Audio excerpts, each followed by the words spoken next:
Welcome to Firebirds Baseball on the Birds Broadcast Network alongside Dylan Pescatore. I'm Ian Nicholas. We'll have the third member of our crew chiming in shortly, and Sammy Miller. But before we can play any baseball here from Eldredge Park, it's the home opener for Orleans as they host a fellow East Division rival in the Harwich Mariners. The game is going to be delayed. And you're probably wondering, how could a game on a 73-degree sunny afternoon in Orleans be delayed? Because of rain. But not rain from the heavens, Dylan. Rain from the mound. Something that a lot of people here have probably never seen before. The sprinkler head on top of the mound all of a sudden just started spewing water everywhere onto the infield grass.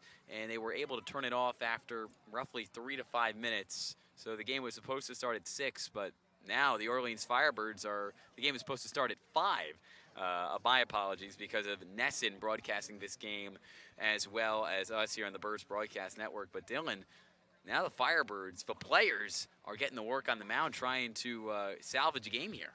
Yeah, so I've actually never seen this before, and I've talked to people around, they've actually never seen it. But that is the worst place for it to happen, right? You never want a sprinkler going off anywhere, but on the mound where health is key with the pitchers and a distinct motion with each pitcher, it's the worst place for it to happen. So good thing they got the tarp on, and thanks to Chris Clark from Harvard, number 34, quickly ran, got the tarp, took some water in the process, but got the tarp on, and now they're going to use some dry dirt, some quick dry, to get the mound, try to go back in order and figure things out. It shouldn't be that long of a delay, but definitely, not the start. No one ever thought of or wanted here in Orleans for opening the home opener. That's what they teach you at Harvard. You know, obviously the academics very strenuous. I don't know, very difficult. See, I don't go to Harvard, so I can't come up with those big words, Dylan. But Chris Clark, who knows he's not going to be pitching today most likely, given the fact that he closed out the game last night for the Firebirds on the road against the Harbor Hawks, knows he's probably not going to pitch tonight, puts his body on the line, puts his dry jersey on the line to attack the sprinkler on the mound. And now him, Kelly Nicholson, and his crew currently working on the mound to try to dry it in time to play a little baseball here tonight. So we'll be back in a little bit, but just know that we won't be gone too long. It appears that the game is still going to be played here from Eldredge, the Orleans Firebirds home opener against the Harwich Mariners. Dylan and I will be back in just a few, but stay tight. There will be Firebirds baseball tonight, and it will be right here on the Birds Broadcast Network. We'll start Scorching Start in just a little bit.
After a bit of rain from a sprinkler head here on the field of Eldredge Park, the game is about to get underway between the Orleans Firebirds and the Harwich Mariners. Thanks so much for joining us on the Birds Broadcast Network for Scorching Start, sponsored by Siemens Bank. Alongside Dylan Pescatore, I'm Ian Nicholas. We'll hear from the third member of our crew, Sammy Miller, in just a few moments. Dylan, Birds are 1-0.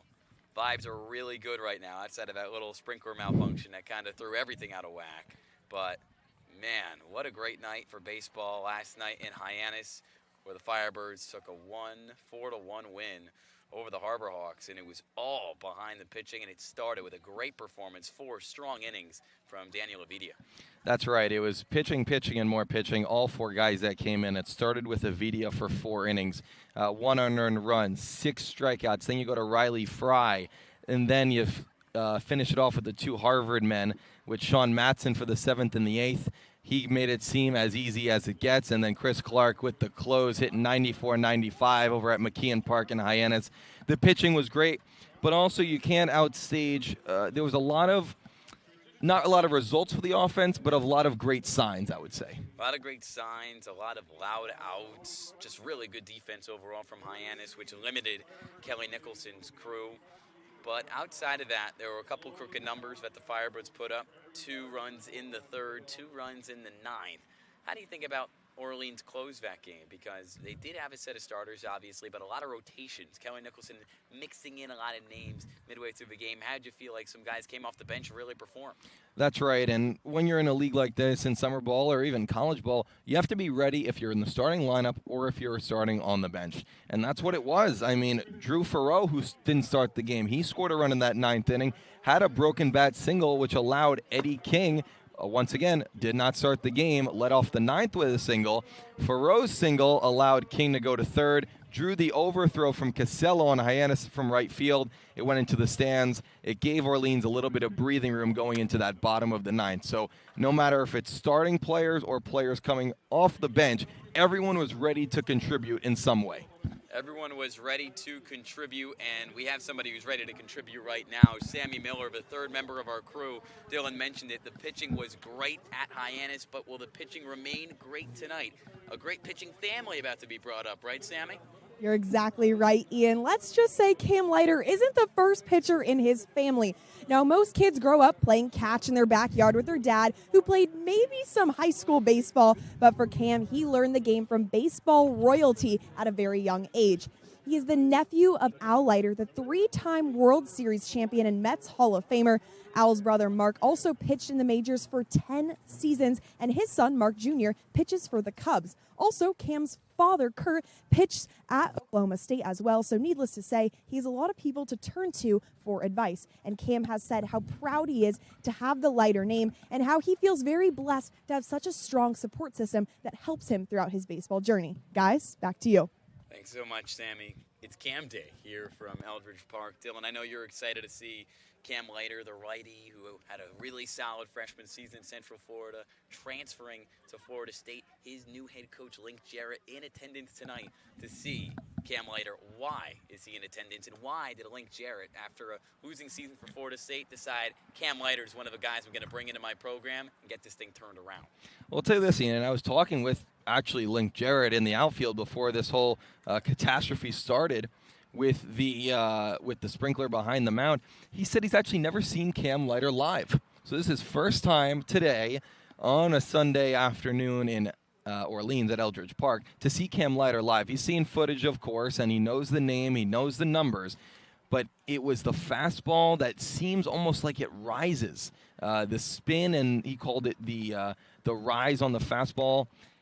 It's outstanding. It catches hitters that think it's a fastball at the top of the zone and then ends up almost at eye level. Then you bring in the big curveball that ends up in the dirt. This guy has all the tools to be successful. It's all about putting it together, and he's going to face a pretty tough lineup today in Harwich that comes with a little bit of power. Comes with a little bit of power. You need a little bit more of power to win baseball games, though. Maybe you could use speed. Orleans, they needed some speed late in last night's game against Hyannis to beat the Harbor Hawks, and I had the opportunity. You talked to Link Jarrett. I talked to Eddie King Jr., who played a pivotal role in last night's win for the Harbor Hawks. Let's see how that conversation went. Pregame show sponsored by Siemens Bank. Ian Nicholas alongside Louisville outfield Eddie.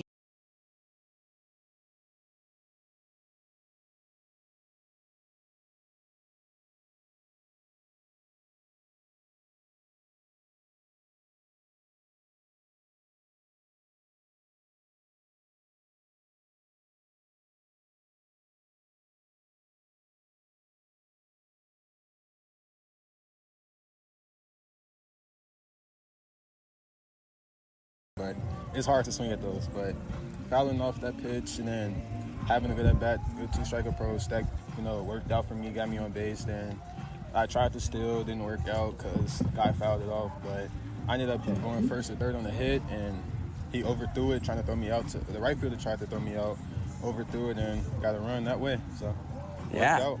Prospect League last year, you had 31 stolen bases. Was it? I mean, obviously, speed's one of the key parts of your game, but just last summer, did you realize that you could really just have as much fun and really be as aggressive as you could be on the base paths? Yeah, last summer, I really just wanted to try to run, all the time. No matter what, if I got thrown out, anything, I just wanted to run. And it ended up working out for me. So you were earned player of the game last night, and we've heard that now that you've earned player of the game tonight, you get to hand out the player of the game. You got any favorites? Anybody bribing you? No, nobody bribing me. Everybody's saying just keep it for myself for every single game. Just stack up the money or whatever that we get. But I'm thinking Cam Whiter might really be dominant today. So he's starting. Why is that? He's really good. He's a really good pitcher. Yeah, really he is. Pitcher, so. There's a reason why he's going from UCF to FSU, throws 97. And you're starting tonight, so how excited are you on a beautiful day, home opener, that you'll be in the outfield? And I know it's tough to come off the bench, but now how do you feel that you're starting? Man, it feels really good. Home opener, starting in front of the hometown crowd. So I think I'm going to enjoy it. I think I'm going to enjoy it. He's going to enjoy it. He's going to be fast, and hopefully a few more hits come his way. Eddie King, thanks so much for joining us. I appreciate you. Dylan, back to you.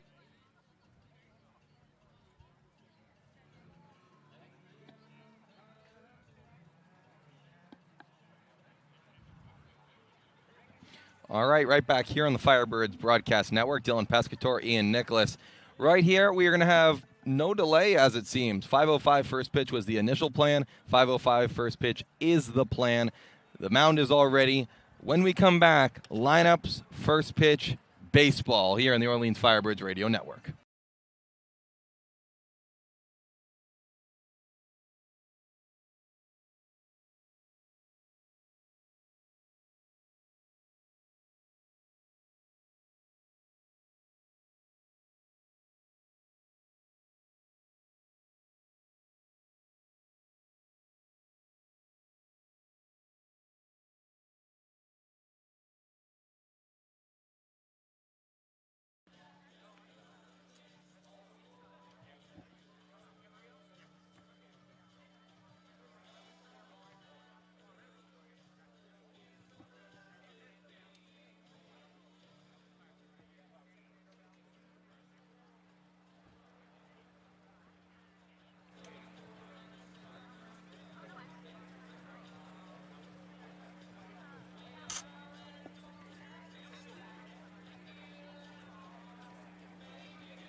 I had a great story on Nicoletti.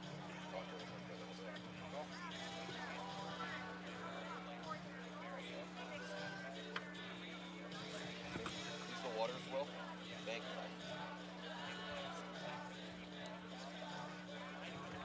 Just gotta read it.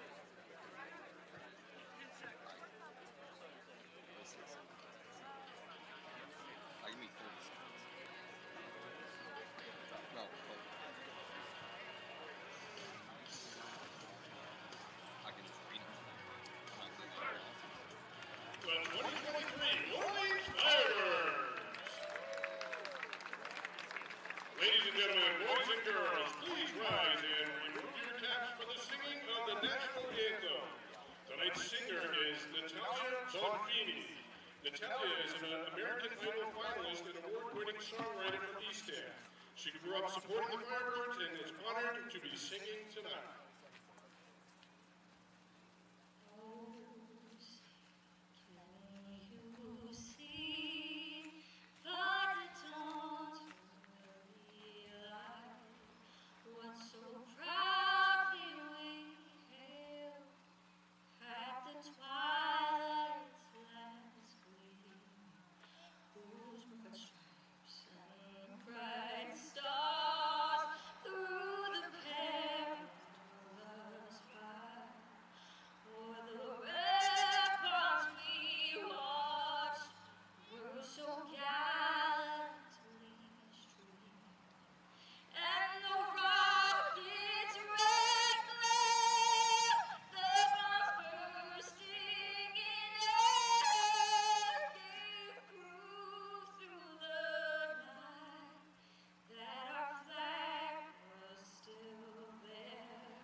Right back here on the Orleans Firebirds Radio Network. 5:03 the time, and we had the first pitch, we had anthem, and we had a little bit extra, Ian.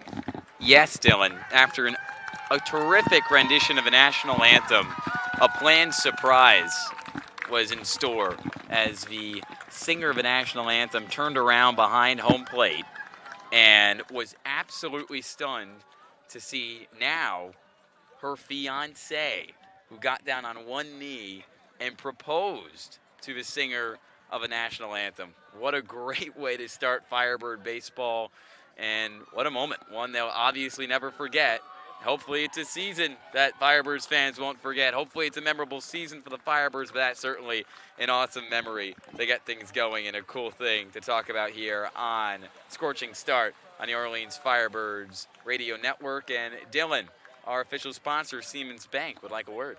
Always, Ian. As Cape Cod's first community bank, Siemens Bank is proud to support the Firebirds in the special place they hold in the heart of the Orleans community. Siemens Bank provides our local businesses, families, friends, and nonprofit organizations with the products and services they need. With the local and personal service they deserve, please stop by any of their branches or go to siemensbank.com and see what they can do for you. Siemens Bank, member FDIC, member DIF. Go Firebirds. Go Firebirds. Speaking of which, Dylan, we've got a couple lineups. You want to try to breeze through those two very quickly before Cam Leiter starts dealing on the mound here from Eldredge? You got it, Ian. It's a little bit of a distraction, but I'll do it. Harwich, let's start with them because they're hitting first. Jacob Humphrey, number 26, plays center from UMass Lowell. Number 30, Ali Camarillo. Shortstop, Patton second. 31, Keelan Culpepper playing third base. 27, Kennedy Jones from UNC Greensboro plays left. Hunter Fitzgerald does the DHing tonight, wearing number 32. Sievert King from Wingate, number 25, playing second base in the bottom third of the order. Matt Scannell from Princeton plays first. Brian Ardent plays catcher, and Eric Arenado is in right field batting ninth. Let's move over to the Firebirds, who are 1-0, looking for a little 2-0 start and a good start at home here at Eldredge. Austin Overn, the center fielder from USC, gets the start in the leadoff spot.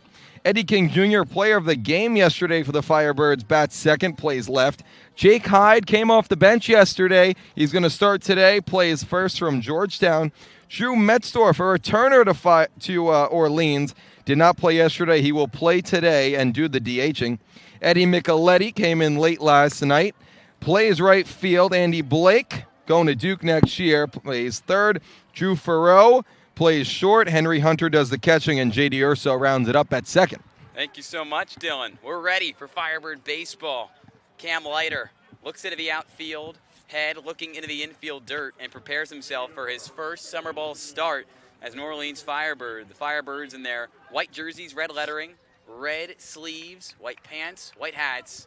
The Mariners in their blue jerseys and red lettering as Leiter deals the first pitch, a fastball up and in for ball one to Jacob Humphrey, the center fielder, and the righty at a UMass Lowell. Top of the first, bases empty, nobody out. Leiter behind in the count 1-0, he deals. And a strike on the upper third, the fastball, which clocks in Dylan as high as 97 miles per hour, evens the count at 1-1 to Humphrey, who went 0 for 5 last night in Harwich's win. Leiter deals, fouled away into the netting, and now Leiter ahead in the count 1-2. Good start from Cam. You never know, especially with what happened with the sprinkler and the new dirt. He seems comfortable out there. Leiter trying to be comfortable on the 1-2 offering. Breaking ball on the inner half, and he gets Humphrey looking for strike 3. Cam Leiter, who had 80 strikeouts in under 60 innings this past spring with UCF, shows a little bit of everything for strikeout number 1 as a Firebird. Bases empty, 1 out, scoreless in the top of the first as Humphrey goes down looking. He brought out the curveball that started above the zone and locked up Humphrey. First batter as a Firebird, first backwards K for Cam.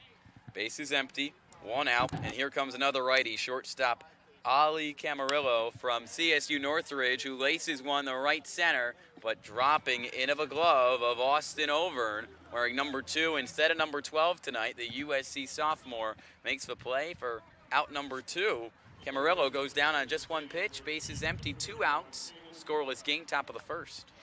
Good start for Cam and a good job getting him on the first pitch. He's only going to throw about 60 today, according to pitching coach Jim Lawler, as all these pitchers will first time around. So efficiency always rules. A third straight righty on righty matchup. Here's the third baseman, Kalen Culpepper. The curveball from Leiter misses low of his own for ball 1. Culpepper, the only Power 5 player in the lineup tonight for the Mariners out of Kansas State, ahead in the count 1-0.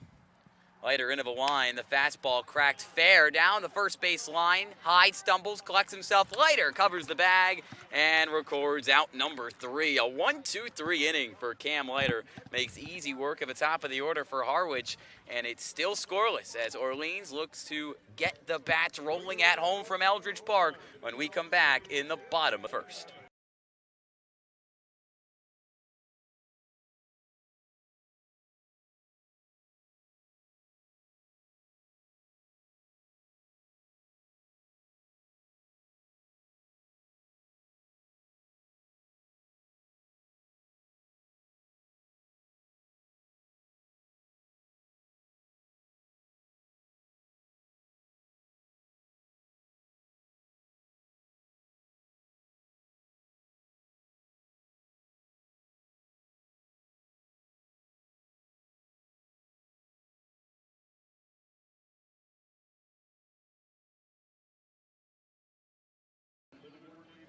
Bottom of the first from Eldredge Park. Orleans Firebirds and Harwich Mariners still scoreless after a 1-2-3 inning from Cam Leiter in the top of the frame.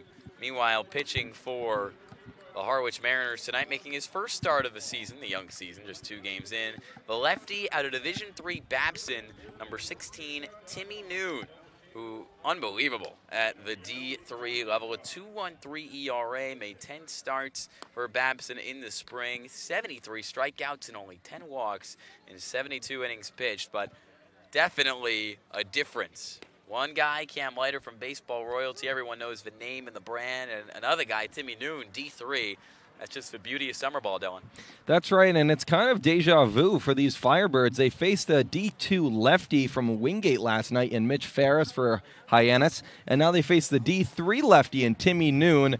So a couple lefties to start it off, and here's Austin Overn. Speaking of lefties, Austin Overn leading off for a second straight night. The center fielder at a USC is one of 4 lefties in the lineup for Kelly Nicholson tonight.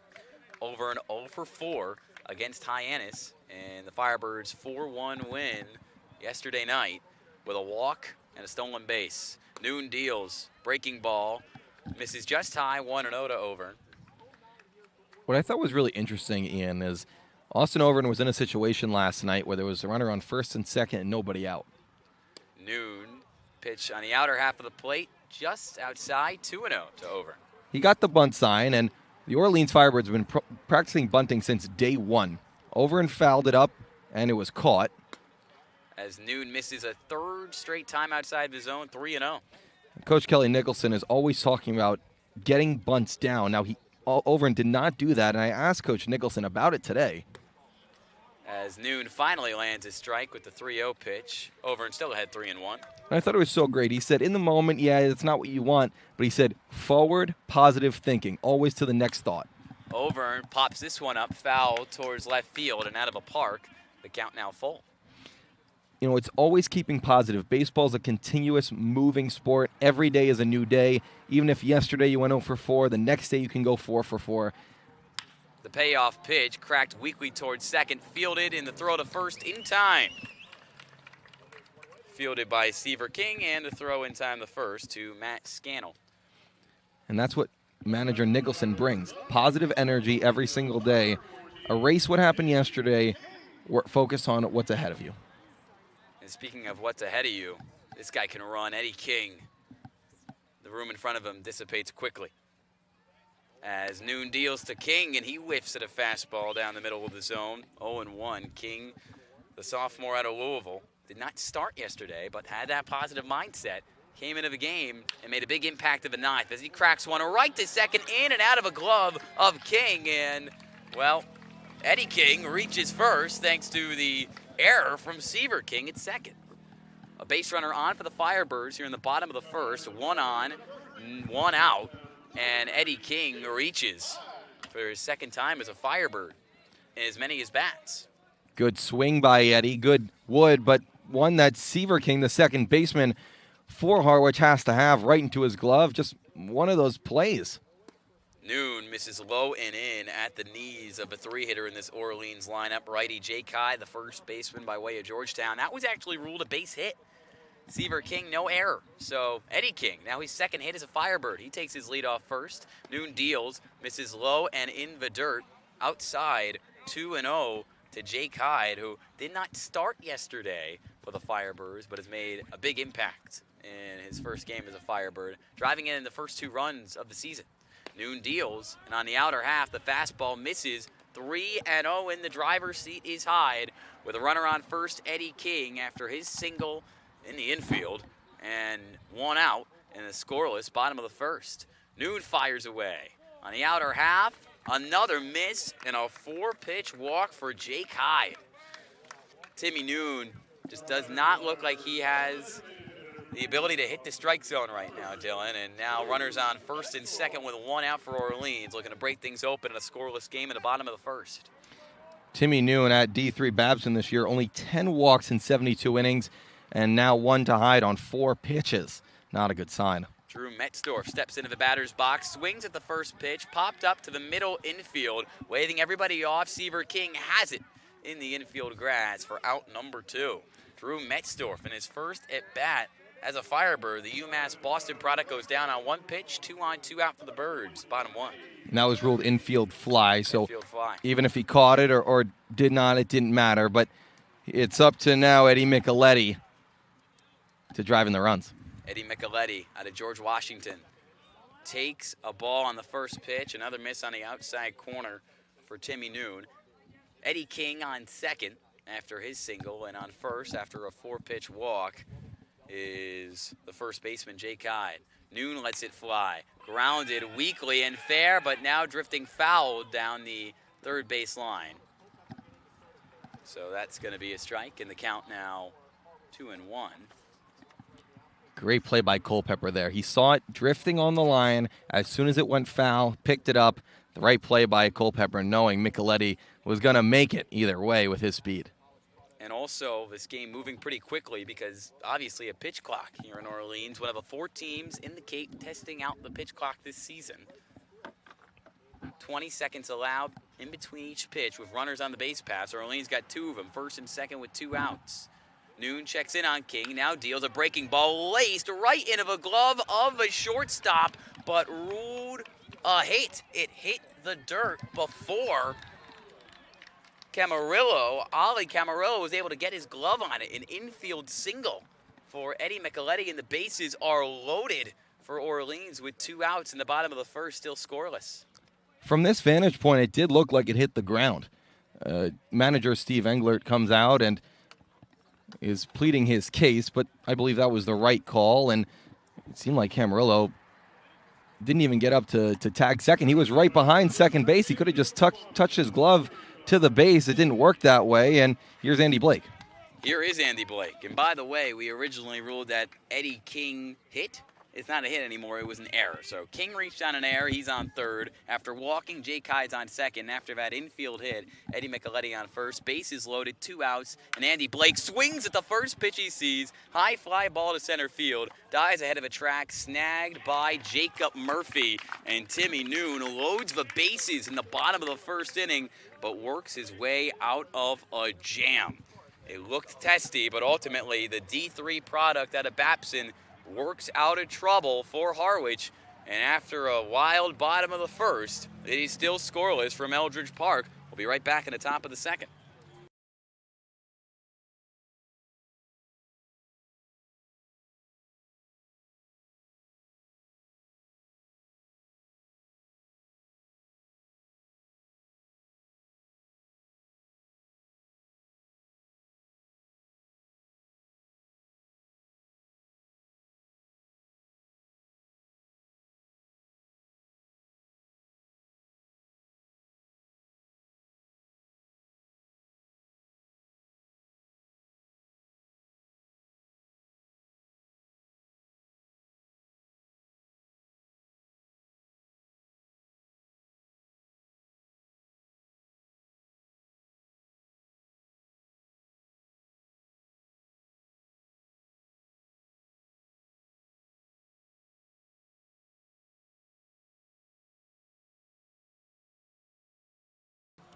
Firebirds had the bases loaded in the bottom of the first inning, couldn't make anything of it. Timmy Noon works out of a jam, and now Cam Leiter tries to keep it scoreless into the top of the second. Alongside Dylan Pescatore, I'm Ian Nicholas. A couple of, well, not defensive substitutions, but just some things that you should know. Originally, J.D. Urso was slated to play at second base for the second night in a row, but Urso, although he was on all the lineup cards and expected to start, not on the field for the Firebirds in their all-white jerseys with red lettering. Instead, Andy Blake, who was originally slotted to play over at third base, the future Duke man, is playing at second, and Jack Penny, who started last night at shortstop and also switched over to third base in the middle of the game, Dylan, now in the hot corner. Yeah, I didn't see JD today. I'm not going to, know a reason why. We'll ask Coach Nicholson after, but Penny, natural third baseman over at Notre Dame, and hoping that his defense can come and contribute here tonight. Top of the second, scoreless between Harwich and Orleans. 4, 5, and 6 due up for the Mariners, and it starts with Kennedy Jones, the left fielder. Leiter deals. Fastball sits just high of his own, 1-0. Leiter, a 1-2-3 inning in the top of the first, which included a strikeout of Jacob Humphrey. Leiter fires away, misses high once again with the heater, 2-0. That's what it is. That's where Leiter lives with that fastball. High in the zone, looking to get pop-ups and swings and misses with the new swing-up mentality. Leiter jams up Jones, who swings at a pitch on the inner half of the plate and fouls it back. The count 2-2 with the bases empty and nobody out to the leadoff man, Kennedy Jones. Now the count corrected to 2-1. Here's the pitch. Fastball, still high of his own from Leiter. 3 balls in this count, all on the heater. Jones ahead 3-1 with Hunter Fitzgerald, the designated hitter, on deck. The 3-1 offering lands right down Broadway for a strike, and the count now full to Jones, the UNC Greensboro product, who went 0 for 4 with a strikeout in Harwich's win last night. Leiter, the payoff pitch, swung on and cracked to right field. Drifting towards the wall on his horse, Micheletti. He can't make the play. Rounding the corner and heading to second for a double. Kennedy Jones with the first hit of the night, and he's dancing his way to second base for Harwich. Well, Ian, what did we say in the pregame? Harwich hits extra base hits. They had 4 of their 5 hits last night were doubles. The other one a single, of course, and that was another good swing. Micheletti took a good route, but just couldn't reach it just enough with his glove. Leiter got a little bit happy with the fastball, and now it's his first test here tonight. Jones had 15 doubles in the spring, and he continues to be a two-bag machine here with Harwich, as now it's Hunter Fitzgerald, the righty, to face the righty Leiter, who deals a breaking ball in the dirt, blocked up by Henry Hunter, making his first start at catcher for the Firebirds, 1-0. Runner in scoring position for Harwich. Top of the second, scoreless. A ball and no strikes. Leiter gives a glance over to Jones, deals the 1-0, swing and a miss. This time the curveball gets the whiff, evened up at 1-1. Leiter went all fastballs to Jones, and now he's doubled up on the changeup here in this at-bat. Leiter gives a glance at second and deals on the 1-1. Low miss, 2 balls and a strike, trying to keep it scoreless in the top of the second inning. Leiter, in his first start as a Firebird, made 14 starts in his freshman season at Central Florida, transferring to Florida State next spring. Leiter holding Jones at second. Here's the pitch, missing up and away. And now in the driver's seat, Fitzgerald, 3-1, the DH at Old Dominion, who did have a double last night against the YD Red Sox. Righty on righty matchup. Seaver King, the second baseman, on deck. Leiter's 3-1 pitch. Misses outside, a 5-pitch, 1-out walk. Actually, no outs yet recorded here in the top of the second. So Leiter in a jam, Dylan. First and second, nobody out. Kennedy Jones on second with his double to right. And now Hunter Fitzgerald gets a free pass, and it leads to an at-bat for Seaver King. That's never what you want. Leiter, and we read over the numbers, a strikeout type of guy. What would help him here? A weak ground ball in play. Let's see if he can get it, and the defense can help him out. King, the D2 product out of Wingate, did not play against YD last night. Takes a pitch inside for ball 1 as the curve missed low and in. 1-0. The off-speed has not yet been the grip and what Leiter has wanted to use so far. The fastball's been there, but to be successful, he needs the changeup and he needs the curveball to be on their game as well. Scoreless game, 2 on, nobody out, and the curve is whacked foul towards Harwich's own dugout on the left side of the field. A ball and a strike to Seaver King. We all know the velocity, but velocity only goes so far when the hitters can start to sit on it and feel it. Leiter's fastball sits at the top of the zone, but how to complement it? The curveball that drops low and the changeup that changes the eye level. Jones on second, Fitzgerald on first, nobody out. Leiter with the pitch, which is whacked right towards second, fielded by Blake, who tags the runner on his way to second, throws over to Hyde at first, but obviously safe King. Meanwhile, Fitzgerald tagged out in between first and second and advancing the third, Kennedy Jones. So finally the first out of the inning for the Firebirds, but the Mariners have runners on the corners with 1 out in a scoreless game. A weird result there as King gave it a little 2-bouncer to Blake at second. Just didn't have enough time to make the tag and the throw with the speed of King to first. So double play still in order, but the Firebirds now, or the Mariners I should say, 90 feet away from scoring. Matt Scannell comes up trying to punch in a run in his scoreless game, top second. Leiter deals low and in at the feet of Scannell, who had to hop out of the way in the righty batter's box. 1-0 to the Princeton man. 0 for 3 last night. Did walk and score a run against the Red Sox. Leiter behind an account 1-0, deals on the outside corner and misses the plate 2-0. 90 feet away from scoring, as Dylan said, is Harwich, with Kennedy Jones after his double leading off third. Runners on the corners. Leiter the 2-2, whacked through the hole and in the right. Fielded by Blake, and covering the bag, Hyde is not able to make the play in time. Harwich gets a run on the board. Kennedy Jones comes home, and an infield single does the trick for Matt Scannell after a ball deflected off a glove of a diving Jake Hyde at first, and was able to do just enough to score a run for Harwich, who now leads 1-0 and has runners on first and second, still with just one out. Such a tough play for Hyde. He got the ground ball, Leiter did. He's got very great contact in terms of a pitcher's mentality, but Hyde couldn't make the play, and it got a little bit miscommunication over at first. Yeah, it is going to be an E3 as Henry Hunter, the Alabama Birmingham catcher, has some issues blocking up a pitch, but is able to keep it in front of him and hold the runners at first and second. That was ruled an E3 on Jake Hyde. Now an error on each team early on in this game. All errors are reviewed by the league, so we'll see if that one stands. Leiter fires away, pitch whacked over second and into center field for a base hit. On the way home, here comes King. He scores. It's 2-0 Mariners, and on an errant throw to third, moving up to second is Scannell, and Harwich continues to do damage. 2 runners in scoring position and a 2-0 lead in the top of the second.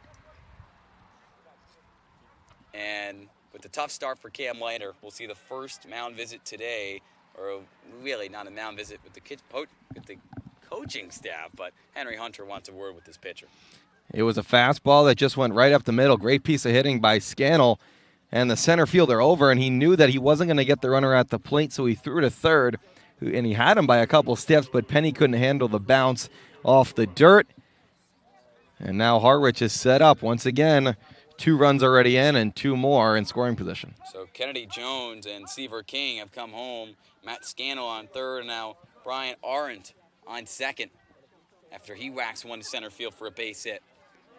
Bottom of the order with the right fielder from Northern Illinois, Eric Arado, the righty, to face Leiter. Second and third, and no out, or 1 out here in the top of the second. A ball and no strikes. Leiter misses low. And now the infield in for Orleans. They know how every run is so vital in these games. They'll now play their infield in, looking to cut the runner down at the plate. Leiter the 1-0 offering, and it's crushed, but into the netting along left field. A ball and a strike to Arado, who did not play in Harwich's win yesterday over YD. What I thought was so interesting, Ian, and what I'm seeing now is the fastball's working for Leiter, but the hitters are kind of expecting it, seeing that his changeup and his curveball haven't really worked for him yet. The 1-1 is grounded weakly to Penny at third, throws with plenty of time to first, and keeps the runner, Scannell, at third base for the second out of the inning. Ground out to third from Eric Arado, and back to the top of the order with Jacob Humphrey, who comes up with 2 outs, but also 2 runners in scoring position in a 2-0 game that Harwich leads in the top of the second. That's exactly what Leiter needed. Once again, weak contact, but this time finally at a Firebird. That Penny correctly looks back the runner, makes the easy throw, and now 1 out away is Leiter from getting out of the jam. Leiter's first pitch to Humphrey, and his second at bat is a breaking ball that misses low of his own, 1-0. Runners on second and third, Scannell off third, Arendt off second. Leiter behind on a count 1-0. He deals. Heater misses outside, 2-0. Humphrey, the UMass Lowell product, gets ahead, 2 balls, no strikes. Leiter still going through his signs with Hunter. Sets at the belt and fires away. This one crushed right to Andy Blake at second, and a line out ends a very productive inning for Harwich, which could have been even more dangerous, but the Mariners leave runners stranded on second and third. 2 runs come across the board for the Mariners. How do the Firebirds respond? You'll find out when we come right back on the Birds Broadcast Network for the bottom of the second.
Bottom of a second from Eldredge Park alongside Dylan Pescatore. I'm Ian Nicholas. Timmy Noon left the bases loaded in the bottom of the first, worked out of a jam, kept the Birds off the board, and was able to give his team the opportunity to take a lead in the top of the inning. Harwich leads 2-0 over Orleans. 7-8-9 due up for the Firebirds, and it starts with Drew Farreau, who takes a pitch, ball one. Breaking ball misses in the dirt for Timmy Noon. A ball and no strikes. Noon's 1-0 offering, cracked foul off the side netting in right field. Ball and a strike to Farreau, the Florida native who spent his first year at Central Florida, but just like Cam Leiter, transferring to Florida State next spring. The 1-1. Misses for a ball outside. 2 balls and a strike. Farreau, a switch hitter, batting righty against the lefty Noon, who deals on the 2-1, and this one whistled right to second, fielded cleanly, throw to first in time. Farreau can't beat it out. Ground out to second is how Farreau is retired as he makes his first start as a Firebird. Bases empty, 1 out, 2-0 Harwich, bottom of the second inning. I talked to Drew today, and actually he told me he had a broken bat single back in that top of the ninth last night in Hyannis. I asked him, how much does one of those bats cost? How do you get a new one? He said that you can't buy the bats that he actually uses. Customized by his athletic trainer back at UCF and now FSU, the guy that he goes to. He's going to have to buy him and have him sent it up from Central Florida to here. Those bats are a pretty penny, Ian. A pretty penny. As Jack Penny on deck, and he might need to go to the batter's box soon with Henry Hunter behind 0-2 in the count. And takes a pitch outside. Breaking ball just misses the strike zone to the righty Hunter. A ball and 2 strikes to the rising junior from Alabama, Birmingham, making his first appearance as a Firebird tonight. Once again does not swing as he leaves a pitch that misses low of his own. Count even, 2 balls, 2 strikes. Base is empty. 1 out. 2-0 Harwich. And Hunter with a weak grounder that makes its way through the middle of the infield for a base hit. Second hit of the night for the Firebirds and the first of the season for Henry Hunter, trying to build back momentum as the tying run comes to the plate. Great job by Hunter. Stayed through the middle of the field even though he was down 0-2 in the count to start and got on base, and now allows the bottom of the order to work a little bit. Noon looks over at him as Penny, first pitch swinging, foul out of left field and into the street. 0-1. Penny again was not supposed to start today. It was J.D. Urso slated to start at second base, but not out here. Andy Blake starting at second, Jack Penny at third. 1 on, 1 out. Noon, breaking ball, lands in the upper third for a strike. 0-2, Penny falls behind. Another tough matchup for Penny, lefty-lefty, but last night he went lefty-lefty and put a bloop right behind third base for a single. Also had a sac fly for an RBI as he takes at a pitch that misses outside. Righty on lefty action, Penny the righty, Noon the lefty. 2 balls and a strike, Penny ahead. Ball and 2 strikes. 1 on and 1 out as Penny calls for time, steps back in. Noon gets the sign, pulls up the glove. Deals on the 1-2. Penny popped up, shallow left field. A few players under it, but calling off everybody and making the snag is Jones, Kennedy Jones, for out number 2. Penny flies out to left. Great job by Noon. He kept the ball at the top of the zone. He got over Penny's bat path, which allowed him to pop it up. But Hunter's still on first. Orleans looking to get something going here in the bottom of the second. Back to the top of the order with Austin Overn, another lefty, to face the lefty Noon. Here's the pitch. And misses outside, and Overn gets ahead 1-0. Still stranded over there at first base. Henry Hunter with his single to center. He takes his lead, the catcher. 1 on, 2 out. And the 1-0 offering. Low and away for ball 2. Austin Overn named to Team USA, which starts in a couple weeks. One of the 56 players chosen from college. He said it was a great accomplishment and that he will be going. They have a tryout, and then they choose their favorite 25-26. Over and whiffs at a breaking ball. And 2-1 the count. He'll see if he makes the team. They play a couple of games against Chinese Taipei, a couple of games against Japan to kind of gauge it. If he makes it, he'll play there. If he doesn't, there's a chance he might come back to Orleans. 1 on, 2 out. Orleans would like to have him as he takes it a pitch that lands for a strike on the outer half. 2-2. Overn 0 for 5 to start his Firebirds career despite hitting over 300 in his freshman season at USC, where he was an everyday center fielder. Henry, who singled, leads off first. 1 on, 2 out for the Firebirds, who trail 2-0 in the bottom of the second. Here's the pitch. Runner goes, throw to second, sliding in safely. The big man, Look at that. Henry Hunter, steals the bag and puts a runner in scoring position for Orleans. They had the bases loaded, couldn't do anything with it last inning, but they're able to put more runners in scoring position here in the bottom of the second. That was a ball, by the way, to Austin Overn. The count full to the rising sophomore with Eddie King Jr. on deck. Noon pulls up the glove, in of a line, payoff pitch, misses in the dirt, blocked up by Arndt for ball 4. First and second for Orleans as Overn walks for the second time in as many games. 2 on, 2 out, and Eddie King with an opportunity to drive in his first run as a Firebird. Second walk of the day for Noon. Something he doesn't do a lot, but here tonight, 2 in the first 2 innings. Noon gives a couple glances to Hunter before delivering a strike to King, who goes behind 0-1. King singled and scored a run last night in Orleans' win over Hyannis. 2 on, 2 out. Noon deals. Cracked foul to right towards the hill at Eldredge, which is absolutely packed on a beautiful 72-degree day. King falls behind 0-2 with runners on first and second and 2 outs. A 2-0 game that Harwich leads in the bottom of the second. Noon gets his sign. Glove at the belt. The 0-2 offering. Misses in the dirt once again and blocked up once more. Doing God's work back there is Brian Arndt. He's been rock solid behind the dish. 1-2. Henry at second, he singled. Over to first, he walked. The 1-2 offering the King. Whack to left field, and an unbelievable play leaping towards his right, and the shortstop snags it. Camarillo with a beautiful defensive play to end 2 innings of play here from Orleans. Now, unfortunately, Dylan and I will be stepping away for just a moment. With the Firebirds down 2-0 to Harwich, we're actually joining the Nesson broadcast, the broadcast for third inning. So for now, you'll be left in the good hands of a former Northwoods League play-by-play broadcaster, Brendan Nordstrom, who will have you for the entirety of a third inning.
Welcome back to Eldredge Park. I am not Ian, nor am I Dylan. I am Brendan Nordstrom. I'm the journalist for the team. Ian and Dylan are on the Nesson broadcast. This game is being streamed on Nesson for video, and it will be here for radio. As it's now top of the third, still 2-0 in favor of Harwich. Cam Leiter retakes the mound for his third inning of work. His first challenge is Ali Camarillo. Flew out to center in his first at-bat.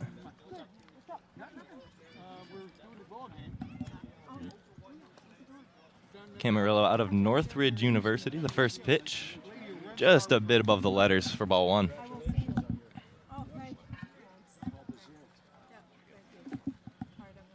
The rising junior batted .371 last season as he hammers it into left field.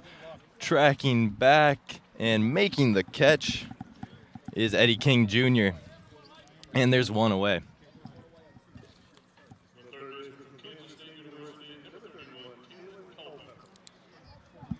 Easy out to start the third for Cam Leiter, as his next challenge will be Kalen Culpepper. The third baseman grounded out to first at his first at-bat, as he looks at strike one down the heart of the plate.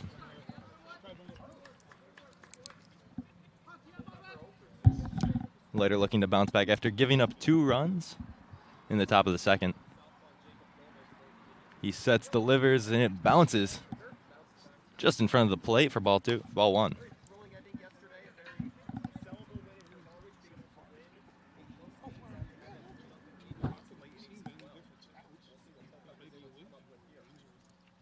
Leiter sets, delivers to Culpepper. This one's grounded to third, grabbed by Penny, delivered to first on time for the out.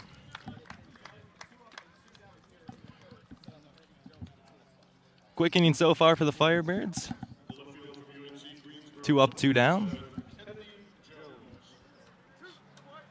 As that brings Kennedy Jones to the plate. Jones started off the second inning with a double. He'd come around to score after advancing on a fielder's choice and later being hit in. First pitch is hit hard down the right field line, veering and foul.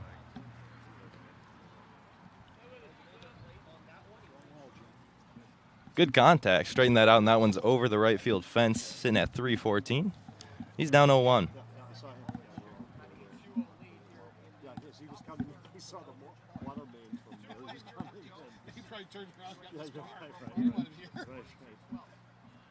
Delivery from Leiter in the dirt, but swung on.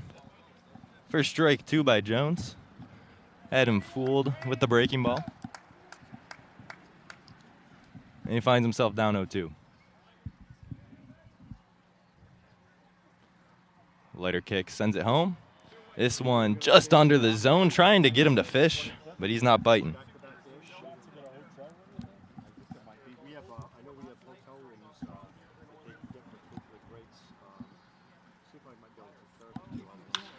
Next one swung on, hit to short. Farrow grabs it, sends it to first, and that ends the inning.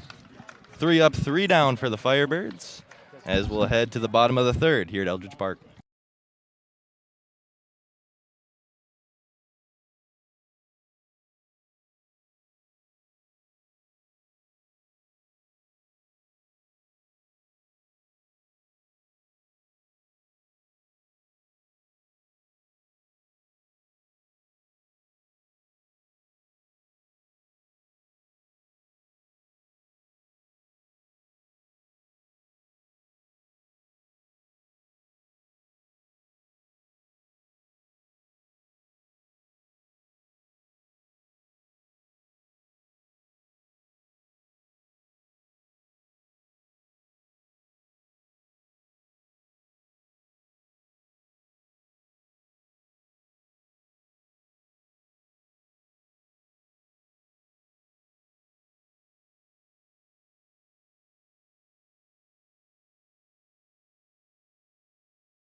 And back here at Eldredge Park, still a 2-0 game in favor of Harwich. Stepping up to the plate for Orleans is Jake Hyde. He's facing off against Noon. Firebirds have done a great job getting on base. It's getting them to score that's been the issue thus far. Hyde swings at the first pitch, fouled right back to us. Again, I'm Brendan Nordstrom on the radio broadcast. About to be joined by Sammy Miller, sideline reporter, as the pitch from Noon is hit. Sharply to second, Camarillo grabs, throws on the run, and gets the out. Brendan, I'm happy to be here right next to you. Usually I'm on the sidelines, but right now being in the booth. Also, happy birthday. Oh, thank you. The big 2-0. Thank you. No better way to spend it at the home opener at Eldredge Park. Pretty special. Absolutely. Nothing better than hopping on the radio broadcast either. Both of us not used to this position. Definitely not. As Noon delivers a breaking ball to Metzdorf. Metzdorf hit into an infield fly in his first at-bat.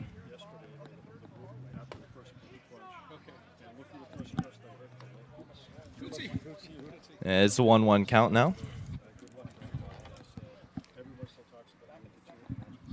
Noon delivers in the dirt. Metzdorf still swinging. Chips it away foul.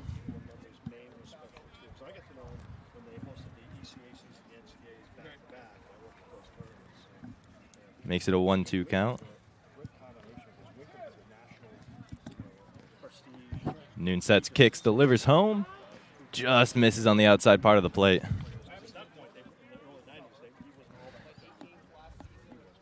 As I mentioned earlier, Orleans doing a great job getting on the bases. As swung on and missed. Metzdorf goes down swinging for out number 2. They loaded the bases before stranding Sammy in the first inning and had 2 on when the inning ended last. One thing right now that I'm hearing in the dugout being emphasized is playing smart. Last night they definitely played smart, and it happened to go in their advantage getting the first win of the season. Indeed, as Noon delivers strike 1 to Eddie Micheletti. Micheletti hit a single in his first at-bat, looking to get similar luck against Noon. Next pitch is chopped, slow roller to second. Delivered on time. And that will be the third inning. 1, 2, 3 in the top and the bottom. I believe Dylan and Ian will be coming back, but thank you for having us on.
Back in the top of the 4th. Did you miss us? Ian Nicholas and Dylan Pescatore on the call for the Birds Broadcast Network. We just did a full inning on Nesson, and it felt like it was maybe a 1/6 of an inning. I don't even know if that's a thing. It's not.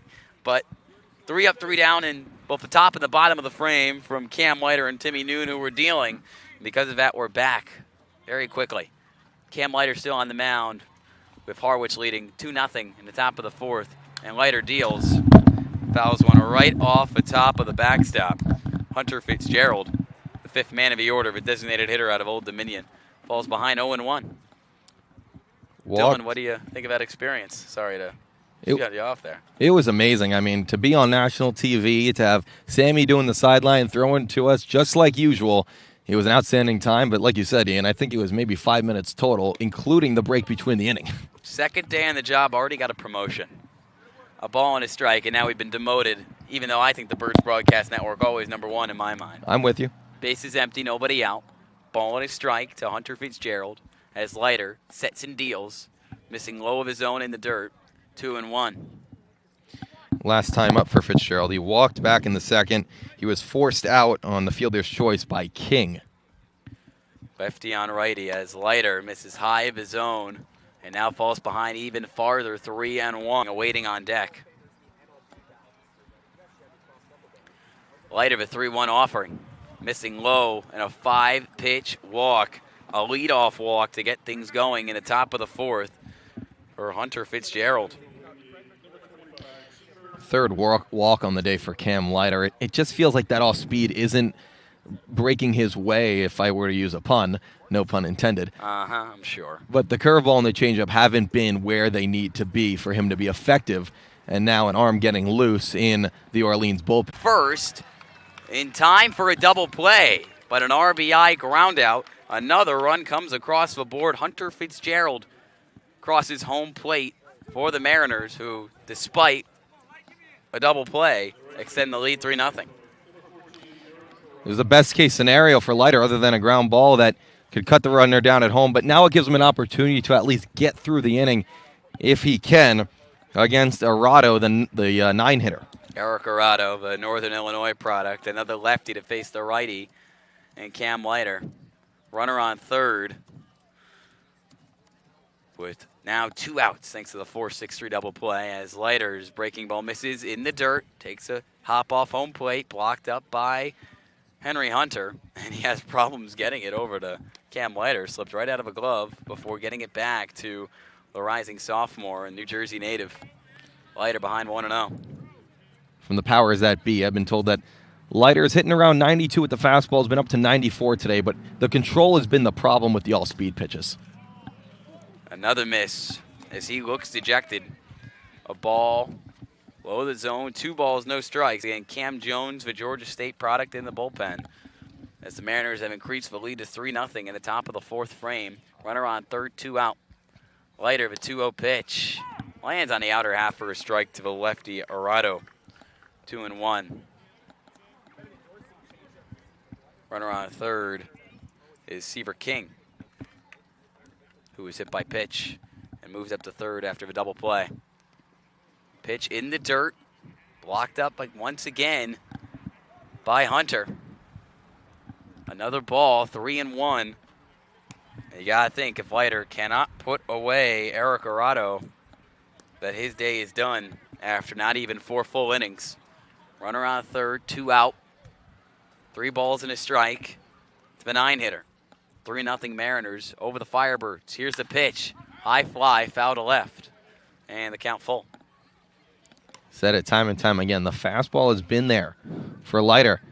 However, Harwich is just locking in on it. They're saying, throw me the fastball. I'll get beat by a curve or change if you can find it, but he hasn't been able to just yet. 3 balls, 2 strikes, 1 on, 2 out. The payoff offering on the way. Missing high, ball 4. Another walk given out by Cam Leiter. Runners on the corners for the Mariners with an opportunity to do more damage. Already up 3-0 in the top of the 4th inning. 4 base runners this inning for the Mariners. All of them have reached on either a walk or a hit by pitch. It hasn't been hits. It hasn't been hard contact either. There's been 2 times with hard contact. That was Jones back in the second, and then another double by Arden back also in that 2nd inning. But other than that, it's been weak contact, but a lot of free passes by Leiter. Leiter. Humphrey smokes it to second. Blake, routine play to first in time. 2 stranded. 4 of the Mariners. Not a lot of contact made.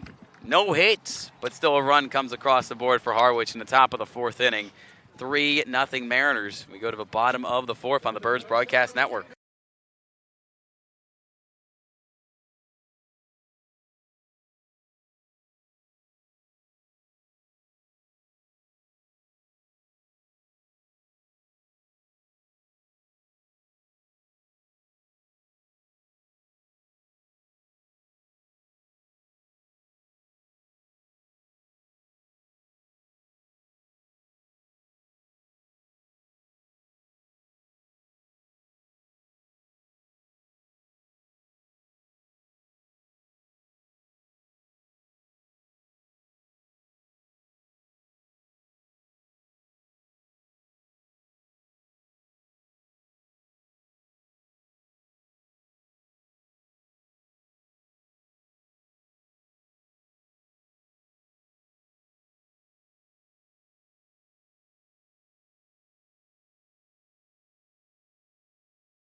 Bottom of the fourth from Eldredge Park.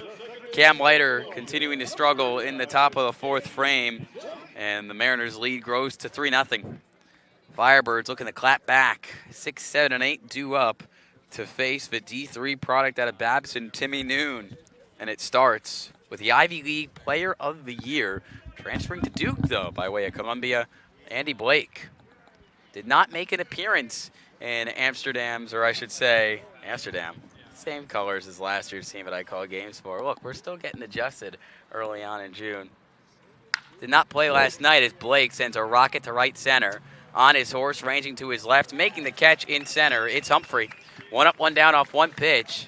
First pitch swinging. Blake certainly got a lot of pop, Dylan, but not really letting that at-bat play out at all. No, but he got a good swing on it, and the center fielder, Humphrey, was almost shading toward the left field side of second base, which made it an even longer run for him, but he got to the spot, got under it. 2 hard outs for Blake, but no results in terms of positivity. Farrow now comes up, the righty, or switch hitter in the righty batter's box, facing the lefty Noon, who misses low of his own, 1-0. Base is empty, 1 out. 3-0 Mariners. 3 runs off just 2 hits. Firebirds with 2 hits, but no runs to show. Fouled to the hill over in right field. It's a packed day, a beautiful one from Eldredge, 72 and sunny. The Firebirds fans haven't had a lot to cheer for as the offense is yet to come alive. Pitch on the inside corner. Fastball lands for a strike. Well-located pitch from Noon to Drew Farrow, who whacks one foul right towards the Harwich dugout. A ball and 2 strikes. A great day here at Eldredge Park. Packed house. People were here at 8, 9 in the morning just laying out their chairs, reserving their spot on the hill. Noon misses high, 2-2. The infamous hill that any summer, any time of year, is going to be packed in Orleans. The 2-2 offering. Swung on, a weak grounder over to short. Fielded, cross his body, makes the play in time.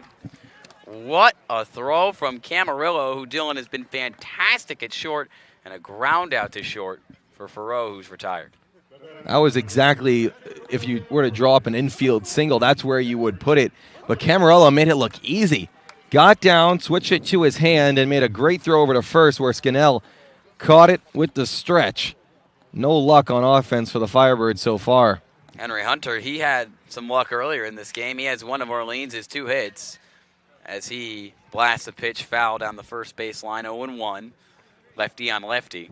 Base is empty, 2 out. Orleans with just 4 runs on the season in 1.5 games pretty much to this point. The offense dormant. Miss on the outside corner. A ball and a strike. As Noon trying to clean up 4 innings of score, grounded down the first base line, and still foul from Hunter. Can't pull it in the fair play. 1-2. 2 hits on the day for Orleans as well. One by Henry Hunter and one by Micheletti back in that first inning. He stayed just right up the middle, even though he was down 2 strikes in the at-bat. Ball and 2 strikes. Another weak grounder. It chops to first, and making his way over to his left and stepping on the bag to end 4 innings of play is Scannell. 1, 2, 3. Timmy Noon looks to get better and better as the innings keep going for Harwich in this East Division clash. It's all Mariners over the Firebirds after 4. We'll be right back on the Birds Broadcast Network.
A pitching change for Orleans as we're back on the Birds Broadcast Network in the top of the fifth. 3-0 Mariners over the Firebirds. Alongside Dylan Pescatore, I'm Ian Nicholas, as Cam Jones, the lefty from Georgia State and the second-year Firebird, takes the bump and replaces Cam Leiter after 4 up and down innings. In the first and third, 1, 2, 3. In the second and fourth, allowed 3 runs, and Leiter finishes with 4 innings pitched, allowing 2 hits, 3 runs, all earned, just 1 strikeout, and 4 walks. It was the walks that was the problem. The control wasn't there for Leiter, and you can call it nerves. I mean, it's a huge crowd here in Orleans. First time in the Cape, first time pitching at Eldredge, and just couldn't locate the curve or the change or the cutter today. His off-speed wasn't working. The fastball was there, but Harwich locked in on it. So now the Firebirds bring the lefty out of the bullpen in Cam Jones. And, yes, he was in the lineup last night, but he is no slouch when it comes to getting on the mound. Not at all. Cam Jones, Dylan said that Cam Leiter had never pitched in Eldredge. Well, Cam Jones has. Appeared in 8 games out of a bullpen last year. 1-0 record, a 2.20 ERA, and 16 1/3, 14 strikeouts, and 5 walks. Leiter, a two-way, or I should say Jones, a two-way player at Georgia State. All Sun Belt 3 years in a row, not only because he can pitch, but because he can hit. But a career 4.02 ERA across 128 innings pitched for Cam Jones in 4 years with the Tigers. The Firebirds get to bring him in. I'd say outing is that, number one, he looked dominant in that first and third inning, but also he kept the game close. It definitely could have got out of hand. We're talking 5, 6, 7 runs.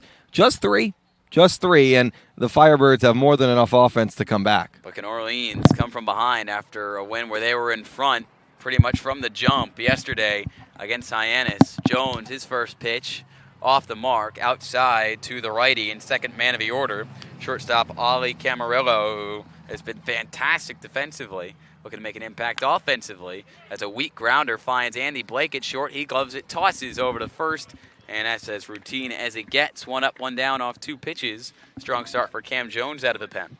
And it makes the Harwich hitters, who seemed very comfortable against Leiter, now they get to see a lefty in Jones and switch their kind of mindset out. Hopefully he can keep Harwich at 3 runs and give the Firebirds offense a chance to kind of wake up here. Culpepper comes up with a couple of ground outs to his name. Grounded out to Jack Penny at third his last time up. Third man of the order, Kalen Culpepper. Jones with an off-speed pitch, in for a strike, 0-1. With the bases empty and 1 out. And the top of the fifth, a close game, trying to keep it that way. 3-0 Harwich over Orleans in the top of the fifth. Jones kicks and deals. Fastball misses outside. A ball and a strike to the Kansas State third baseman. We'll see how Jones does. As you said, a returner to Orleans, has a little bit more experience when it comes to pitching in front of this Eldredge crowd. Jones, the 1-1, misses outside, backhanded by Hunter. 2-1 as cars honking in the background, the whole community rallying around Orleans in its first home game of the year. But can the Firebirds come back and deliver a win to start 2-0 on the year?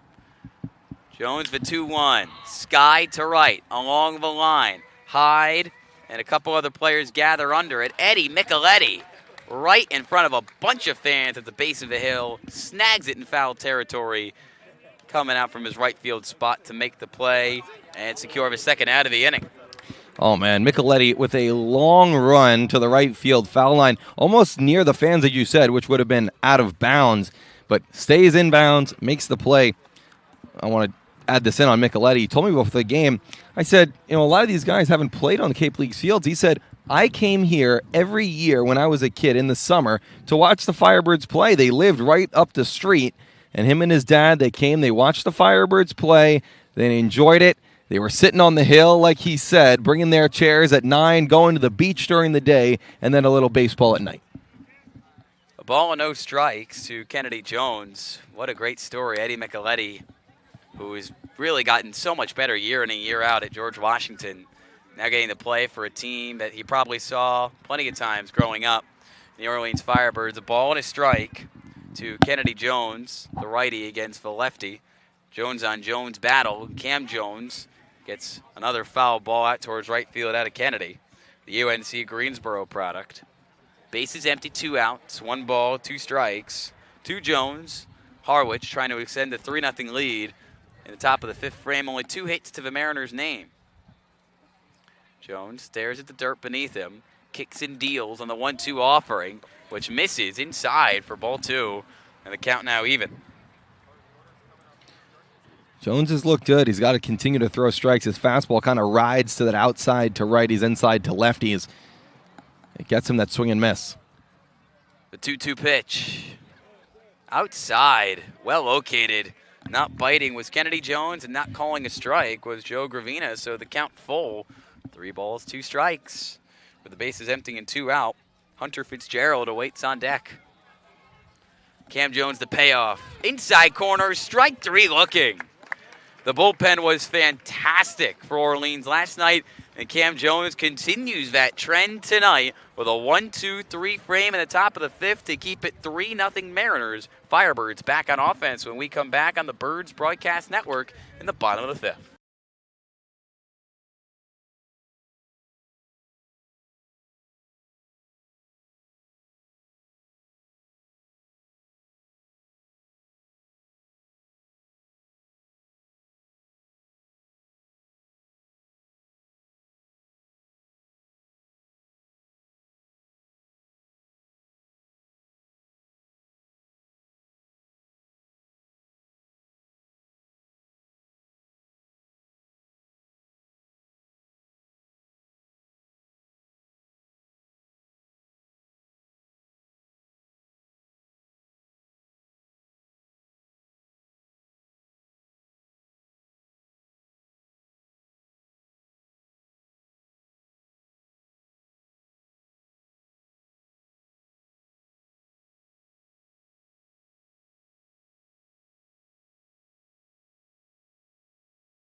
Welcome back to the Birds Broadcast Network. I'm Sammy Miller, and the Firebirds are down 3-0 at the bottom of the 5th. But one thing about this dugout is no matter what is going on, they are going to remain positive. That is something that manager Kelly Nicholson is constantly emphasizing. After last night's win, he said he loved how positive his team was, even when things weren't going the best, and he wants to make sure he's continuing that in today's game. Thanks, Sammy. The game continues, but can the offense pick up, and could the good vibes keep rolling? A new batter could change those fortunes. Johnny Olmstead, the third baseman, now in of a ball game and now batting in the 9th spot, takes a ball against a new pitcher, Xavier Martinez, a righty and a rising junior out of CSU Northridge. Yeah, and from CSUN, 35 1/3 innings on the year. As a strike on the outside corner in this righty-on-righty duel, a ball and a strike to Olmstead. And he was dominant. 45 strikeouts, only 9 earned runs allowed, 2.29 ERA on the year. A couple of California kids going at it as Olmstead takes a ball, gets ahead 2-1, a miss up and away from Martinez from Bonita, California. Olmstead did get to start at third last night, now coming in off the bench, looking to provide a spark to Orleans. Swing and a miss. 2-2 the count with the bases empty and nobody out. Back to the top of the order with Austin Overn, the center fielder, on deck. The USC teammate of Johnny Olmstead. Martinez for 2-2. Well and away, but cannot hold up on the check swing. Olmstead goes down swinging, strike 3. He is without a hit through 2 games as a Firebird, and that's the first strikeout for Martinez, who came in for Timmy Noon, who Dylan looked excellent through 4 innings, 4 shutout innings for the Babson product. He was kind of a carbon copy of Cam Leiter. Once again, the only issues he got into was control. A walk in the first, a walk in the second. That's how Orleans kind of got their traffic. Grounded down the first base line. Austin Overn goes down on 1 pitch. Well played by Matt Scannell as Overn in the leadoff spot, still without a hit through 2 games for the Firebirds. The pitching for Harwich looking much like what it was for Orleans last night. That's right, and the 2 USC guys of the game yesterday. And I asked Eddie, he gets a helmet for player of the game. How does it decide for the next win? Well, he has to choose who wins the player of the game if the Firebirds come back to win tonight or whenever the next win may be. Hate to be brutally honest, it would be pretty tough to pick a player of the game for Orleans right now, but hopefully Eddie King can find somebody and somebody can provide the spark with his team down 3-0 in the bottom of the 5th inning as King sends a high fly to right center, and Orleans most likely going to go down in order, ranging to his left and snagging it. Arado in right as the bullpen doing wonders for both teams. Xavier Martinez, 1-2-3 on the Firebirds. Olmsted, Overn, and King go down in order. The Firebirds stay down 3-0 after 5. We'll be right back for the top of the 6th on the Birds Broadcast Network.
Top of the 6th from Eldredge Park. Not too much to cheer about for Orleans, albeit a close game.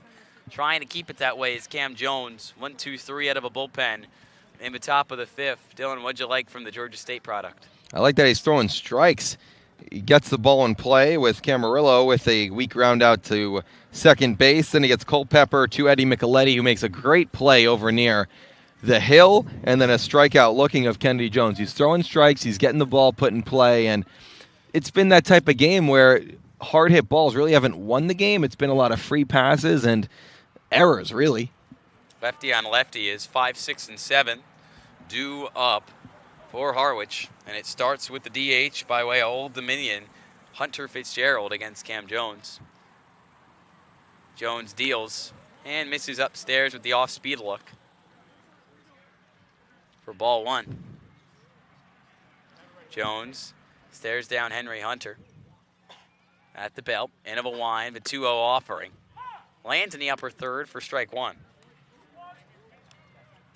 Jones, not really Georgia State anymore, a great 4-year career there, currently in the portal. His 2-1 offering misses low and in for ball 3, so his second summer on Orleans, an important one given the fact that a lot of scouts could be watching the man who was a 3-time first-team All-Sun Belt Conference selection with Georgia State. The 3-1 pitch, low and away, ball 4. You might have jinxed him, Dylan. That's exactly what I was thinking, Ian. That's a 5-pitch walk to lead off the inning. And the walks pile up. That's now 5 walks for the Firebirds. As we sit here in the top of the 6th, it's not going to cut it with free passes time and time again, and now the Birds bullpen gets going a little bit again here in the 6th. Orleans handed out just 3 walks all game yesterday. Nearly double that total today in just 5 innings as Jones deals to the 6th man of the order, second baseman Seaver King, the righty, whacks at a pitch and dribbles it foul right in front of Orleans' dugout along the right side of the field. 0-1. One on, nobody out. Leadoff walk for Fitzgerald. As Jones still going through his signs with Hunter before setting. Unloads the 0-1 offering. Whacked. It takes a weird bounce over Olmsted at left. It dribbles in front of Eddie King, and he misplays it, but picks it up. No harm, no foul. An unbelievable bounce in the dirt on the ground ball from Seaver King, and it leads to a base hit. And just the third hit of the game for Harwich, who now has first and second with nobody out. Cam Jones surrendering both a walk and a hit here in the top of the sixth. Nothing you can do on that. It seemed like almost a routine double play off the bat, but then hits the lip of the grass over Olmsted. Just luck on the side of King right there for the single, and now Harwich is set up again. Matt Scannell comes up to the plate, lefty on lefty, takes a strike on the outside corner, 0-1. It's kind of been that type of day for the Birds as well. Other than the walks and hit by pitch, a lot of the contact by Harwich has not been very hard. It's been a lot of weak contact, but just in the right places. Harwich getting lucky. And Orleans trying to keep this thing a game at 3-0. Strike, up and away, 0-2. Jones settling in. 2 on, nobody out. No balls, 2 strikes to Scannell with Brian Arndt on deck. Jones sets and deals the 0-2. Grounded right into the glove of Jones, who fires to second for 1 and over to first for 2. A double play, and it all starts with Cam Jones. 1-6-3. Runner moves up to third. That's Hunter Fitzgerald. But a massive double play for the Firebirds. That's right, Ian, and great job by Jones. He immediately recognized he's going to throw it to second. He didn't even wait for Farrow to get over there, threw it on the bag, and then Farrow gets it over to Hyde at first for the DP. It gives Jones 1 chance away, or 1 out away from getting out of the jam. High fly, foul territory, right field. Jake Hyde runs out of room, and it heads into the famous hill and right. 0-1 to the 8th man in the order, Brian Arndt. And that's a big souvenir this year in the 100th year of the Cape Cod Baseball League. It has the logo of the league, of course, but also it says 100th year. So those can go for a pretty penny, I would assume. Well, Dylan, maybe you're going to leave me and try to snag one of those yourself at some point. Possible. Possible. They do get irritating. Runner on third, Hunter Fitzgerald. 2 outs. Ball line to right and foul. It lands at the base of the hill. 0-2. Dylan with a bit of a reaction as a fan was reaching for it and tried to make the play. It's like a little bit unsuccessfully. 0-2 is the count to Arndt with 1 on and 2 out. All I can say is it's slippery out there, it seems. Maybe it rained over there too. Possible. Maybe there's a sprinkler over there at the base of a hill. No balls, 2 strikes. Jones trying to get out of his 6th inning, sliding towards his right to block it up is Henry, and that's huge. Hunter with the big block, considering that Fitzgerald sits there on third after his leadoff walk. So imperative to have a great defensive catcher. That's exactly what he is. 1-2, high fly, left field, arranging to his left. Easy catch for Eddie King. Cam Jones, not a strong start to the inning, but 3 straight outs to close it, and that's all that matters as it stays a 3-0 game, but in favor of Harwich. Orleans trying to spark something in the late stages. We go to the bottom of the 6th on the Birds Broadcast Network.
Back in the bottom of the 6th from Eldredge Park, alongside my partner Dylan Pescatore, I'm Ian Nicholas. Dylan, the offense had opportunities early for Orleans, now have to make up for some early missed opportunities. That's right, Ian. And in the first inning, it seemed so promising. After Leiter got through a 1-2-3 top of the first, it was reaching on an error was Eddie King, then a walk by Hyde, and then a single by Micheletti allowed the bases to be loaded. Andy Blake even put a good swing on it, but 434 in center, hard to get one to drop over there, and that was caught. A huge missed opportunity for the Firebirds in the first. However, here in the bottom of the 6th, 4 more opportunities to get back into this one, and only 3 runs to get it. 3-4-5 for Orleans. It starts with the lefty first baseman Jake Hyde ahead in the count 1-0 on Xavier Martinez, now 2-0 as the CSU Northridge product misses low and in. 2 balls, no strikes. Hyde grounded out to short in his last at bat. 2 balls, no strikes. Here's the pitch. Launched to right field, an absolute missile. If it's fair, it's gone, and it's not. 2 balls and a strike. Oh, so close to the first 4-bagger of the Orleans season. Absolute missile from Hyde, but no dice. Just foul. It kept hooking, but a long foul ball for Jake Hyde. We know he's got the raw power. He's got a great lefty stroke as well. Just had to wait on it just a little bit more. Base is empty, nobody out as Hyde ducks out of the way. A pitch at his feet to the lefty. 3 balls and a strike. Martinez trying to avoid a leadoff walk with Drew Metzdorf on deck. Martinez set. He deals and misses low for ball 4. Orleans catches a much-needed break. Jake Hyde, a leadoff walk. And Ian, the first time the Firebirds tonight have gotten the leadoff runner on. So for good signs, that's one of them. Hyde got himself in good counts. He lays off the off-speed pitch in the dirt. Now let's see if Metzdorf can, get the baton and continue to pass it along. Metzdorf struck out in his last at-bat, 0 for 2 in his first game as a Firebird this season. Fastball up and in, the variety misses the zone, 1-0. 1 on, nobody out. Firebirds with just 2 hits through 5 innings. In the bottom of the 6th, looking to cause some commotion against Xavier Martinez, who throws back to first, head first slide from high. He's safe. Checking in on the first baseman, not necessarily known for his wheels, is the Connecticut native, but he takes his lead once again. A ball and no strikes. Here's the pitch. Just low of his zone with the heater. 2 balls, no strikes. Drew Metzdorf ahead in the count. Hyde was 2-0. Now Metzdorf is 2-0. It's good hitting counts that the Firebirds are getting themselves into. Let's see if they can make something of it. Here's the pitch, 2-0. Cracked weakly towards short. Might have been a jinx. There's 1 at second to throw to first. Is not in time. No double play, but Hyde forced out at second and reaching on a fielder's choice is Drew Metzdorf. He reaches safely for the first time as a Firebird this season, but at what cost? A great pitch by Martinez. You're expecting the fastball on 2-0. However, he got the slider and was a little bit early on it. He hooked it to shortstop. Good hustle, though, to continue to beat out the throw to first base. And here's Eddie Micheletti. Another great play from Ali Camarillo, who's played fantastic at short today for Harwich. Eddie Micheletti, he'll get ahead 1-0. Metzdorf off first. 1 on, 1 out, with the Birds still trailing 3-0 in the bottom of the 6th of their home opener here from a packed Eldredge Park. Martinez, the 1-0 to the lefty. Micheletti lands one high in the zone. A ball and a strike. If anyone has power, it's Eddie Micheletti. It's all from his legs. Micheletti trying to drive one deep into the outfield as he'll take another ball. Miss on the outside of a lefty, 2-1. Metzdorf off first, reached on a fielder's choice. 3-0 Harwich. Martinez, the 2-1 offering. Check swing, did not hold up. That's strike 2 to Micheletti, who just shakes his head. Knows that that was a clear and obvious swing, but he did not pull back. And the count even at 2-2. Martinez sets at the belt, in of a line, deals, smoke to right field, and just look at it go all the way out of here. First home run of the season for Orleans, and it couldn't have come at a better time. Right off the bat of Eddie Micheletti, a 2-run blast slices the Harwich lead to 1, 3-2 in the bottom of the 6th. The kid who grew up, Dylan, coming to games on the Cape, playing for Orleans, the Big Eddie chant from the dugout, the energy back for the Birds. You could see it from Martinez, consistently getting behind in counts. Micheletti, he shook off the check swing that was in the dirt and launched one to right. First homer on the year for the Firebirds, and it went a long way for Eddie. I told him before the game, I said, yes, Hyannis had a few deep dimensions to left and right yet last night, but this could be a better park. I said 314 like Yankee Stadium. He must have took it to heart. Micheletti, 6 home runs last season with George Washington, his first as a Firebird. Andy Blake at the plate. He's behind 0-2 with the bases empty, and 1 out is the second baseman. Headed to Duke next year after a terrific 4-year career at Columbia. Off-speed pitch misses outside to the righty. 1-2. Martinez trying to shake off a 2-run blast, which also scored Drew Metzdorf, who reached on a fielder's choice. Just the 3rd hit of the game for Orleans. The 1-2 offering. Blake just watches it, and for good reason. Miss on the outside, 2-2 to Andy Blake. Both teams with 3 hits on the game. As Martinez lets it fly, off-speed pitch, buckles Blake, who goes down looking. Martinez, great response with a backwards K to get the 2nd out of the inning after giving up the 2-run blast to right from Eddie Micheletti. And when it comes to feeling the game, it seemed like Harwich should have kind of added on a little bit more with how Cam Leiter was struggling in the first 4 innings. They didn't. The Firebirds continued to stay in the game with Cam Jones out of the bullpen. And now the 2-run homer by Eddie Micheletti now cuts the deficit to 1, which is so big for this Orleans offense that is looking to kind of find their footing. Drew Farreau takes a ball 1-0. The switch hitter now from the left side of the batter's box against the lefty Martinez. Pops one to the backstop. And the count even, a ball and a strike, with the bases empty and 2 out. Harwich had opportunities to put this game out of reach and pays the price after the 2-run bomb from Eddie Micheletti. Swing and a miss from Farreau, now behind 1-2. Had a great freshman season in Central Florida, but the one issue was the strikeout rate. Just over 30% of the time, a lot of swing and miss. Can he get back in the count here and avoid the end of the inning?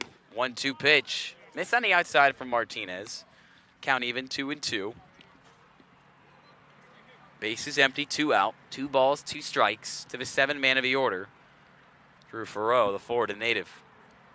Martinez fires away, off-speed pitch, in for a strike looking.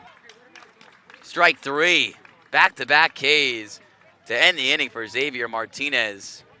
But he won't remember that. He'll remember the 2-run blast from Eddie Micheletti to right, which brought Orleans some life in a ball game to be had once again. 3-2 Harwich. We go to the top of the 7th on the Birds Broadcast Network.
Welcome back to the Birds Broadcast Network. I'm Sammy Miller. We are at the top of the 7th. The Firebirds are down 3-2. And assistant coach Max Fesky brought the team together in the 6th inning in the dugout, and the message was to keep swinging as hard as they can. He wanted them to remain aggressive, and guess what happened? They did just that with Eddie Micheletti's huge homer. It's the first home run in Eldredge Park, but that just goes to show you that these players are very coachable. They're listening to their coaches, and good things happen when you listen to your coaches, guys. That's right, Sammy. The guys are here for a reason. Max Fesky, second year on the Cape with the Birds. He knows how to get this team fired up. Cam Jones was able to keep it a close game, though, Dylan. And what's the final line on the Georgia State map? 2 innings, 1 hit, 1 walk, and a strikeout. It was all about keeping runners off the bases, and it was kind of a missed opportunity for Harwich back in the top of the 6th. It started out with a walk and a single. Then the double play that Jones started through to short and then a first, and then got Ardent on the fly out to Eddie King over and left. Gets out of the jam in the top of the inning. Orleans makes them pay in the bottom. And Dylan Ryan, the new pitcher in the game, the righty out of UMass Boston, trying to keep it a 1-run game in the top of the 7th. The senior and the Cape native from Sandwich making his first appearance as a Firebird. And lands a first pitch strike to the 9-hitter, right fielder Eric Arado. Righty on lefty action, Arado, the left side of the batter's box. Ryan kicks and deals on the 0-1. Another strike on the outer half. 0-2. And every time Ryan comes in the game, when we mention that he's from the Cape, it's going to get me hungry. He's talking about sandwiches. Oh, come on, Dylan. It's going to make everyone feel like he belongs here. And it's also going to make me a little hungry, too, as he misses up and in and a little bit of contact as well there. Ryan gets a piece of Arado right on his right elbow. The at-bat, which started so well, back-to-back strikes away from Arado, but there, missing inside on a hit-by-pitch. Leaves Arado on first base. 1 on, nobody out, back to the top of the order with Jacob Humphrey, the righty. Ryan deals, trying to settle back in, up and in. Ball 1. 2 hit-by-pitches now for the Firebirds. First one was back in that 4th when Leiter hit King in the back. Ryan, the 1-0. Popped up along the right field line. Hyde looking for it. So is Micheletti in foul territory. A third player going after it. Blake does not make the play. Although Blake made the catch in foul territory, he was actually out of bounds. Yes, that is right, Ian. Blake with an incredible play. He ran all the way to the out-of-bounds line. Blake, who's in double play position, closer to second than he usually is, made the play, which was incredible at that, but sadly, as you said, was out of bounds. Ruled just a foul ball. Just a strike. Well, actually, it appears they overruled it. Runner moving over to second base as a result of that. Runner on second with 1 out. And now here comes up Kalen Culpepper to face Dylan Ryan. Ryan fires away to the righty, misses high, 1-0.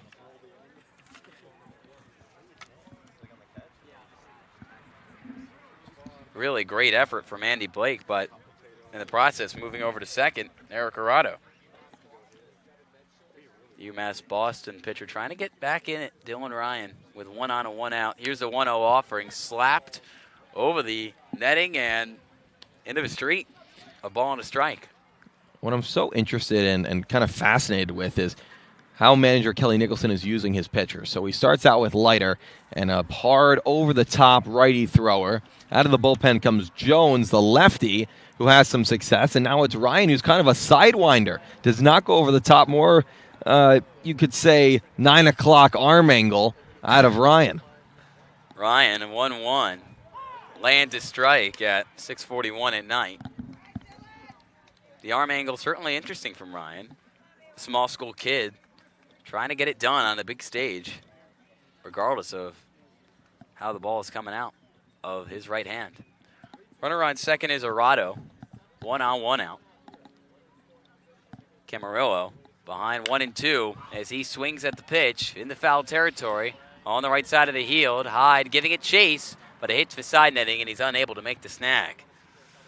Man, the fans, that got a seat at the edge of a hill over there in right field are certainly getting their money's worth, albeit these games are free to attend. They have seen a lot of action right in front of them.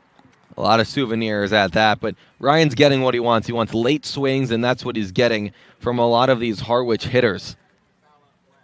Ball and 2 strikes, 1 on 1 out. Arado leads off second. Ryan, the third pitcher today for Orleans, started with 4 innings of Cam Leiter and then 2 innings out of a bullpen for Cam Jones. As stepping off the mound, going for Rosenbag, trying to settle it back in, Dylan Ryan. Likes what he sees from Henry Hunter. Sets, glances at second, deals the 1-2, misses low and away for ball 2. I'm trying to think of a comparison on who else I've seen before use this type of arm angle. The name that kind of comes to mind, I don't know if it's exactly the same, but Sergio Romo. Oh, gosh. A righty sidewinder that throws a little bit of less velocity than Dylan, but still similar.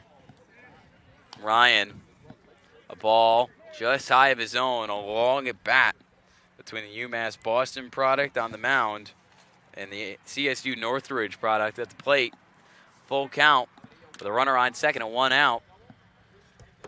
In the top of the 7th inning, Harwich up 3-2, and this one is launched right off the foot of Ryan. It dribbles towards Farrow at short, and he has an errant throw over to first to Hyde, which allows a run to come home for Harwich.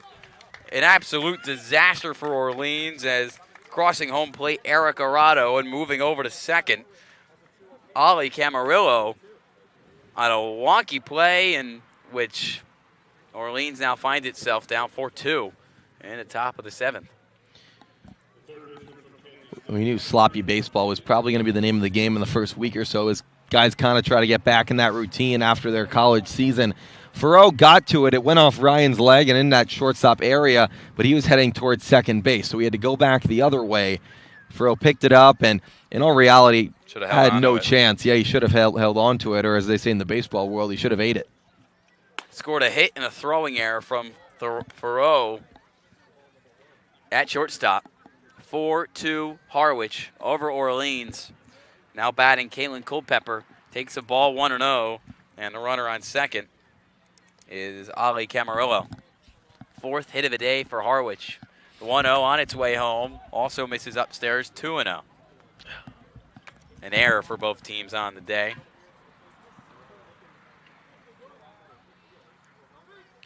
One on, one out. 2 balls, no strikes. Orleans was able to get 2 runs back in the bottom of his 6th from the Eddie Micheletti homer.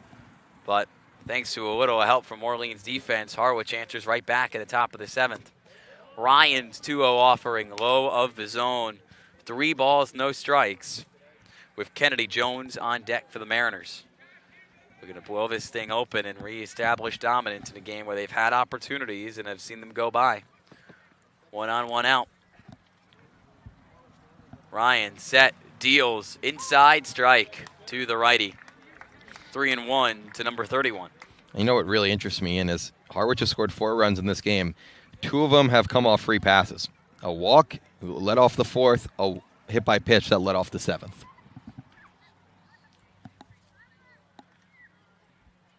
Taking a large lead off second. And a strike thrown at the plate. 3-2. Camarillo trying to get some positioning over at second base. The base pull, the count full to Kalen Culpepper. 1 on, 1 out. Ryan looking for out number 2. Glances, and now just stealing second base. Ryan slides, and there's a stolen bag for Ollie Camarillo. He had a large lead off second, Dylan, and Ryan was checking in on him, but ultimately wasn't able to keep him over at second. The pitch before, he was taking a few jumps to see if he can get the timing down on Ryan, and then actually took it, and Ryan did the right job of stepping off. However, the throw is not strong enough. Swing and a miss up in the zone. Foul tip right into the glove of Henry Hunter. A strikeout and a much-needed one at that for Ryan for the second out of the inning. By the way, Ollie Camarillo at CSU Northridge, 78 stolen bases over 2 years. So he does that to pretty much every pitcher he faces, just toying with him with that elite speed. He finds himself on third, but can Kennedy Jones, the fifth man of the order, drive him home? 1 on, 2 out. 4-2 Harwich, top of the seventh. Grounder to second, fielded cleanly by Blake. He's been great at second all day, and he ends the top of the seventh with another strong connection with Jake Kite over to first base. Runner stranded on third. It's Ollie Camarillo. Time to stretch, and the lead stretched a little bit for Harwich, 4-2, as we are in the seventh inning stretch on the Birds Broadcast Network.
Bottom of the seventh from Eldredge Park, alongside Dylan Pescatore. I'm Ian Nicholas. Firebirds brought it to within one, but the Mariners getting one back in the top of the seventh inning off Dylan Ryan.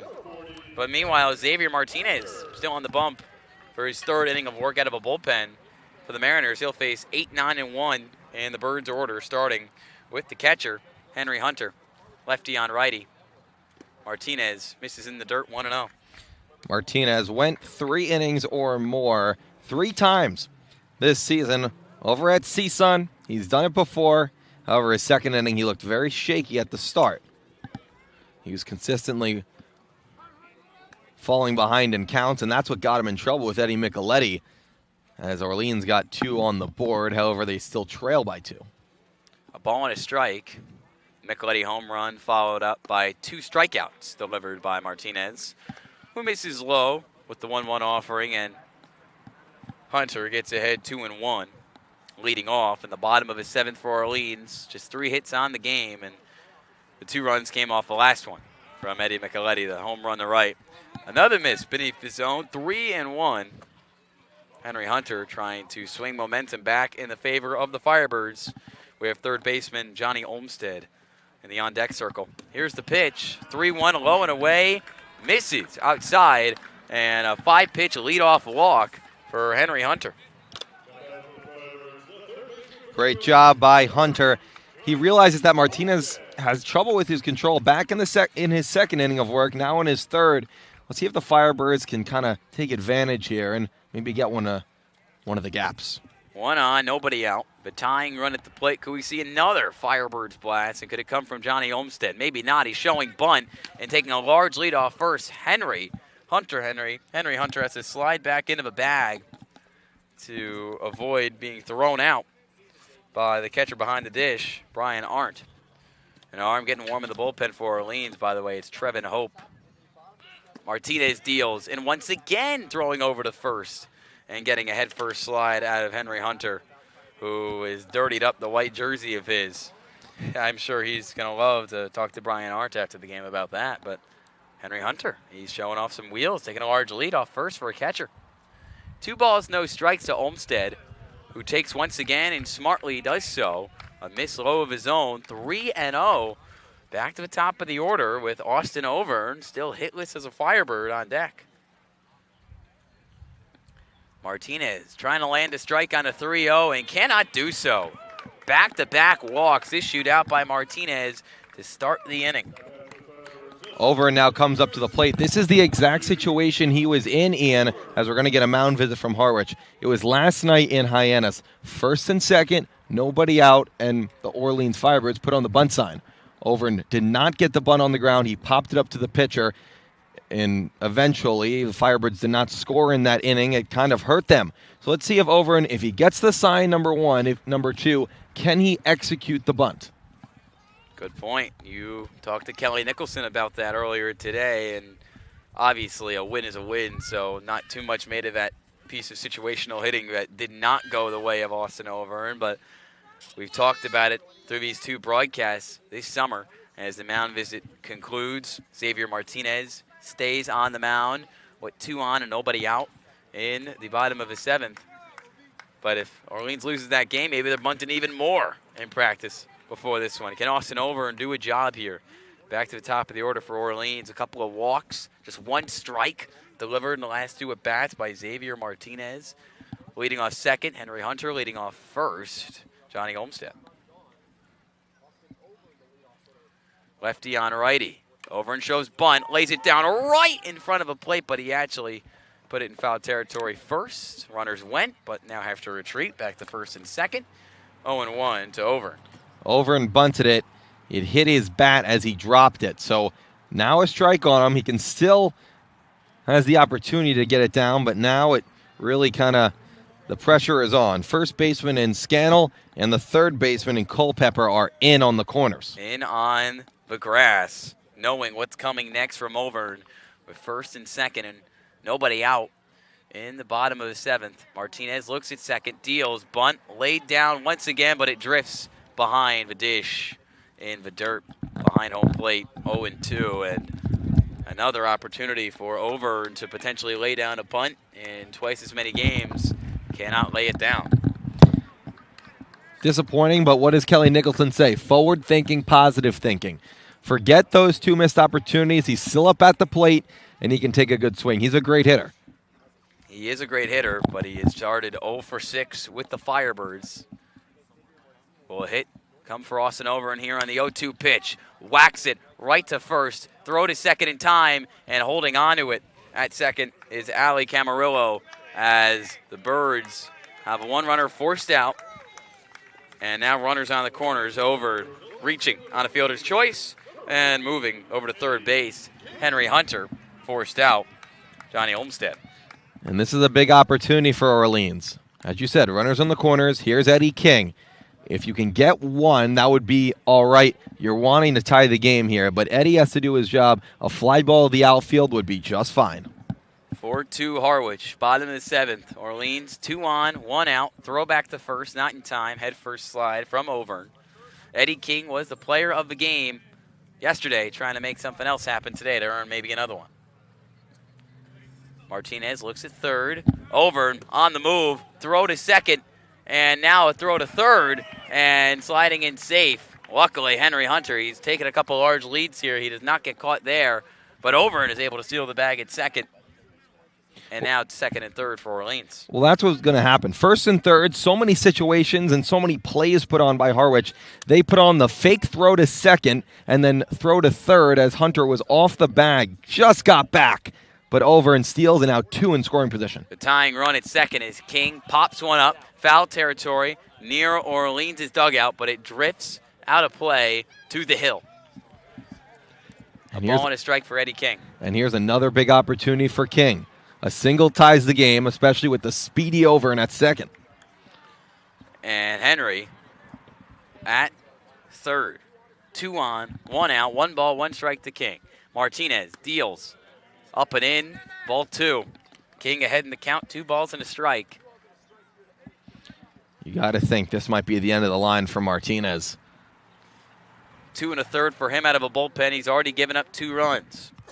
2 balls and a strike. Here's the offering. King takes and gets ball 3. Miss on the outside of a righty. On deck for Orleans, Jake Hyde, who drove in the first runs of the Firebirds season yesterday. Could he come up clutch yet again if given the opportunity? Martinez deals. King whacks one foul. Laced down the left field line. Count full to the Louisville Rising junior. Keep in mind, Henry Hunter on third. Wild pitch gets away. He can come in and score. He has good speed for a catcher. Here's the full count offering. King goes and is struck out.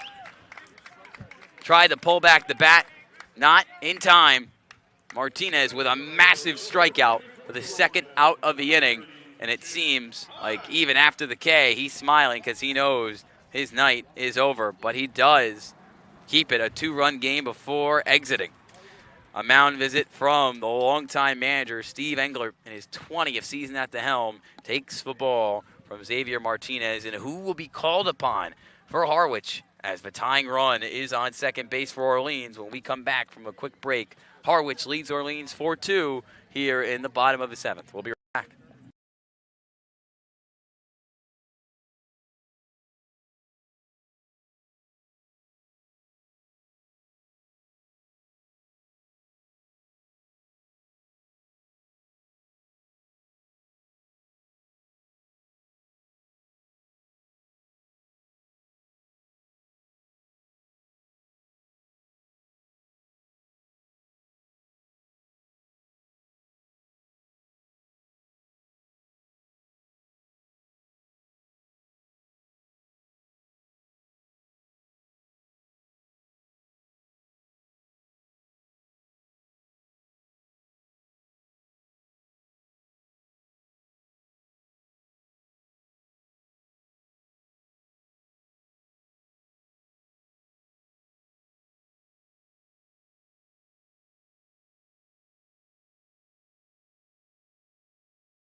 Orleans, an opportunity to tie this thing up at 4 apiece in the bottom of the 7th. Dylan Pescatore and Ian Nicholas on the call for the Birds Broadcast Network.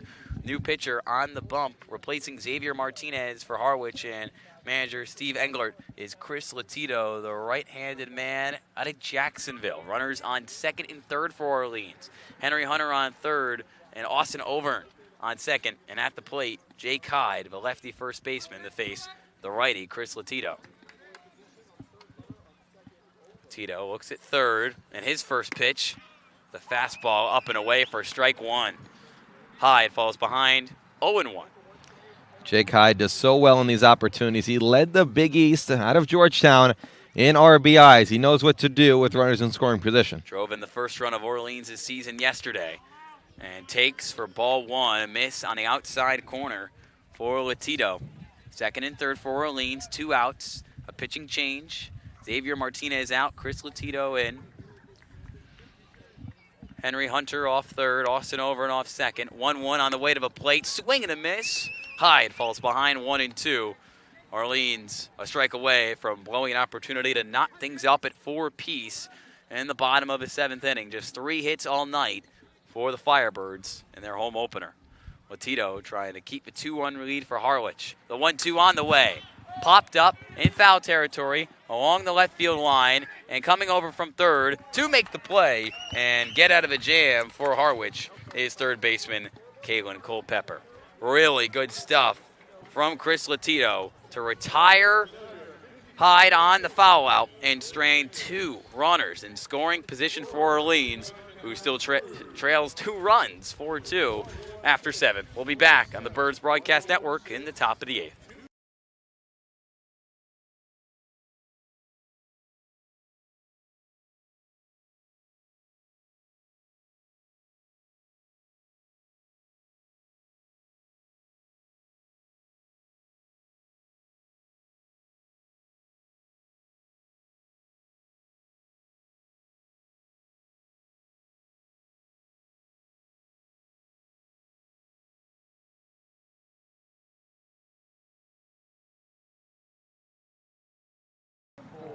Welcome back to the Birds Broadcast Network. I'm Sammy Miller, and the Firebirds are currently down 4-2 at the top of the 8th. And it's the home opener at Eldredge Park, and let me tell you, the hill is filled. I had the pleasure of talking to fans throughout the day, and they said how they put out their beach chairs and towels at 9 a.m. in order to get their favorite spot on the hill. If that doesn't show dedication, I don't know what does. It really is true how these Firebirds have one of the best fan bases on the Cape. Guys, back to you. Well, Sammy, the fans have been treated to a close game with ups and downs for both teams, but in one that Harwich has led for a long time. 4-2 Mariners, able to stave off a couple of Orleans runners in scoring position. But Dylan, how about we check around what's going on outside of Eldredge today? That's right, Ian. Over at Red Wilson Field in YD, Armouth Dennis, the Red Sox are losing to the Katuitt Kettleers 7-4, and that is in the bottom of the 8th. Top of the 4th, Bourne up 1-0 on Falmouth. Falmouth lost yesterday in a great game, 11-10 to Wareham. Bourne lost to Brewster 6-4. Bottom of the 4th in Wareham, they're up 3-2. The Gatemen are on Hyannis, and then Chatham just getting started with Brewster, scoreless, top 1. So here in the top of the 8th, 4-2 Harwich over Orleans. Those are the scores outside of Eldredge today. Dylan Ryan back on the mound for his second inning of work out of the pen to face 5, 6, 7. Starting with Hunter Fitzgerald. First pitch swinging, launches one to left. Eddie King stumbles on the outfield track and cannot make the play on his back as Fitzgerald easily in for a double.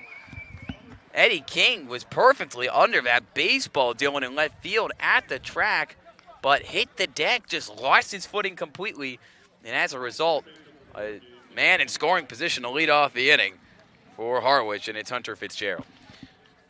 Fitzgerald put a good swing on it. Some thought he would go over the wall, but this is what happens. These players have never played on these fields before, and when you go and see the gravel-like warning track, it's something that King is not used to.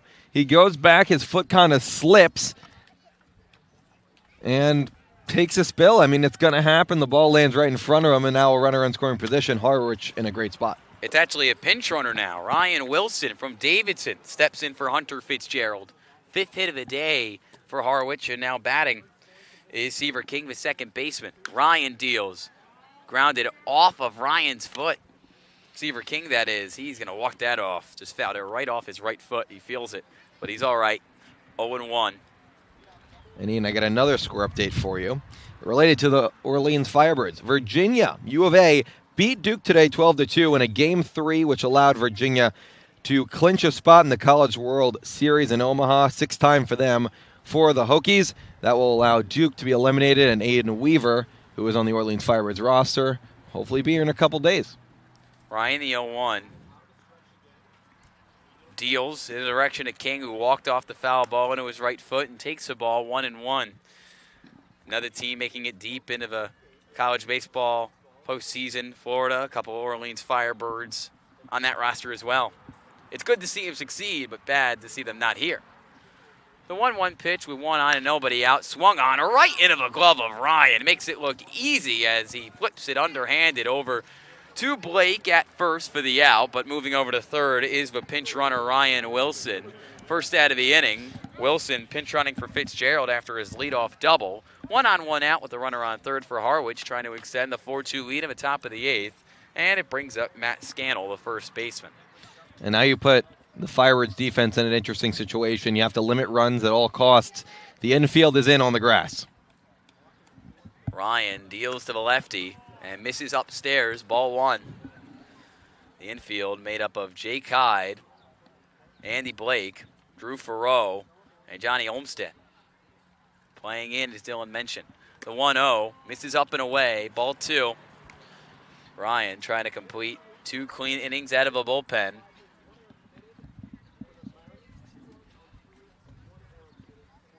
Takes a deep breath, pulls up the glove. 2-0 on the way. Launch to left center field. Looks to be landing in the gap, and it does for a base hit. On his way home, the pinch runner Ryan Wilson, as Harwich has extended the lead 5-2 with an RBI double off the bat of Matt Scannell. 2 extra base hits off Dylan Ryan here in the top of the 8th inning. Harwich up to 6 hits on the game, Two blasts to left have Harwich up 3 runs in the top of the 8th. I'm not going to say unlucky, but that was a great hit by Scannell, but it got set up by that kind of slip up by Eddie King, which you can't blame him for. It's a field that he's never played on. It's kind of been that type of game for the Firebirds. A lot of walks coming around to score, a lot of hit by pitches coming around to score. It hasn't been a lot of hard contact by these Mariners, who they had a lot of hard contact last night against YD. Yes, just 5 hits against the Red Sox, but 4 of them doubles. 2 doubles in this inning alone for Harwich. Pitch inside to the righty, Brian Arndt, is a ball. 2-0 as Ryan struggling for the Firebirds right now, who now trail 3 runs, tied for their largest deficit of the game. Leading off second, Matt Scannell after that RBI double. Pitch on the way to the plate, launched right through the middle of the infield for a base hit. Rounding the hot corner, on his way home, Scannell, he scores, and the run starting to pour on for the Mariners. 6-2 Harwich, an RBI single makes it through the infield from Brian Arndt on the 7th hit of the game for the Mariners. Great piece of hitting right back up the middle against Ryan. And now things are kind of getting out of hand when it comes to the score. Now 4-run lead for Harwich. Here's a game of missed opportunities for Orleans, and now another arm warming in the bullpen. I believe that is Trevin Hope, who got back up after sitting down. Trevin Hope, the Lewis Clark State product. And now a 4-run ball game. Oh, so close. Orleans, just moments ago, a 4-2 game with runners on second and third. And now all of a sudden, a 4-run deficit with more damage potentially to be done with a runner on first and just an out at the top of the 8th. Breaking the action, but finally stepping into the left-handed batter's box is the bottom man of the order for Harwich, Eric Arado, still facing Ryan, righty on righty, and leading off first, Brian Arndt after his RBI single. Pitch on the outer half in for a strike 0-1. Orleans able to go on the road, pick up a win against Hyannis to start the season last night, in danger of dropping to 1-1 and dropping its first game against an East Division opponent this year. Runner on the way. Ryan didn't see it coming, flicks it towards second, a rundown in between first and second. Farrow tosses it over to Blake, who tags out a sliding Arndt. Bit of an interesting decision there just to take off. Ryan was able to get on top of it and secure the second out of the frame. Well, if you remember, Ian, Camarillo did the same thing back in the 7th. He saw that Ryan wasn't looking at him at second and took third with ease. That's exactly what the runner in Ardent was trying to do. However, Ryan got told to step off from the dugout. He did just that, and the pickle was successfully executed. Base is empty, 2 out. 6-2 Mariners over the Firebirds, top of the 8th. Ball and strike to Eric Arado. Ryan, glove at his chin, now deals. Launched on the ground towards Farrow at short, feels it cleanly, throw to first in time, and the top of the 8th over. But not before 2-3 more runs come in for the Harwich Mariners. 2-run frame with a couple doubles have changed the complexion of this game, as Orleans has a big hole to crawl out of, a 4-run hole to crawl out of in the bottom of the 8th.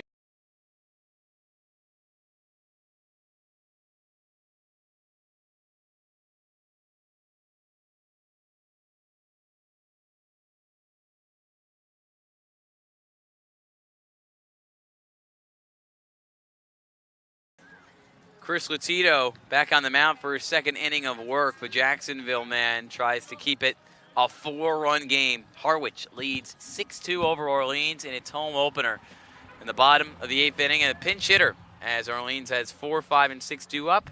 It's Jake Casey who comes to the plate, the rising junior out of Kent State, who started last night in left field for Orleans, pinch hitting for Drew Metzdorf. Casey comes in, good matchup. Lefty to righty. I know yesterday we talked to him after the game. He said Hyannis started a lefty before he got taken out in the 5th, so he had to face lefty-lefty. Now it's righty-lefty, and Latito starts him off. 1-0. Missing high of his own is Latito.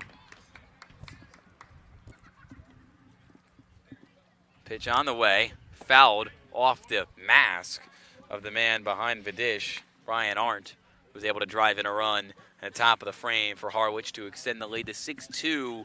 Mariners over the Firebirds. Ball and a strike with the bases empty and nobody out to the pinch hitter, Jake Casey. Pitch on the way home.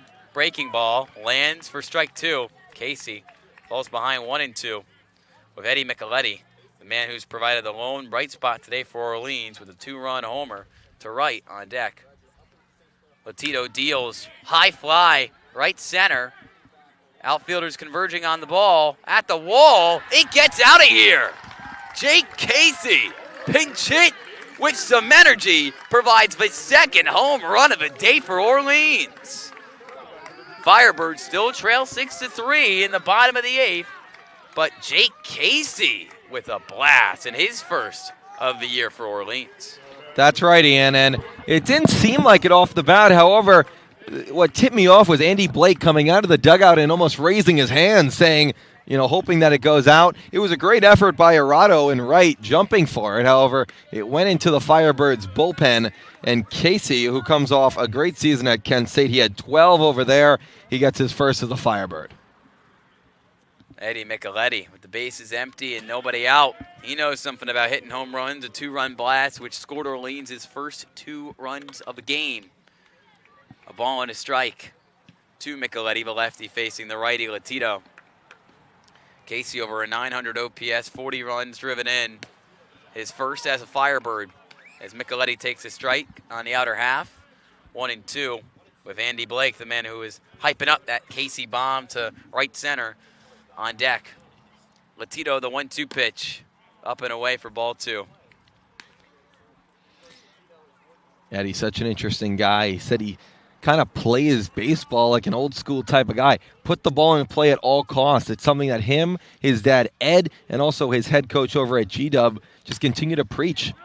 Micheletti launches one the other way, but leaping to make the play at third. Caitlin Culpepper flashes the leather. Robs what would have been a base hit in the opposite direction for Eddie Micheletti. So anything about momentum quieted by a great defensive play by Culpepper, and it brings up Andy Blake with the bases empty and 1 out. Good swing by Eddie. He went oppo, took the ball where it was to where it should go. No luck. Blake in his first game as a Firebird this season did play for the Birds 2 years ago, only appeared in 1 game. 0 for 3, was retired looking in his last time up. Takes a pitch low of his own and gets ahead 2-0 in this righty-on-righty duel with Latito. 6-3, Firebirds still trail the Mariners in the bottom of the 8th, even after a solo shot to right center from Jake Casey. Here's the pitch. Chopper down the third baseline, foul. 2 balls and a strike to Blake. It's all about chipping away if you're Orleans. Here in the bottom of the 8th, you still got the 9th to come, but you need a few base runners. You need some traffic. The 2-1 offering. Whistled right by Blake underneath it. Evens the count at 2-2. The shortstop, Drew Farreau, on deck. Can Orleans make some more noise? 3 runs on the game, but both of them off solo shots from Micheletti and Casey. The 2-2 offering is absolutely crushed to left, but it's foul by a mile.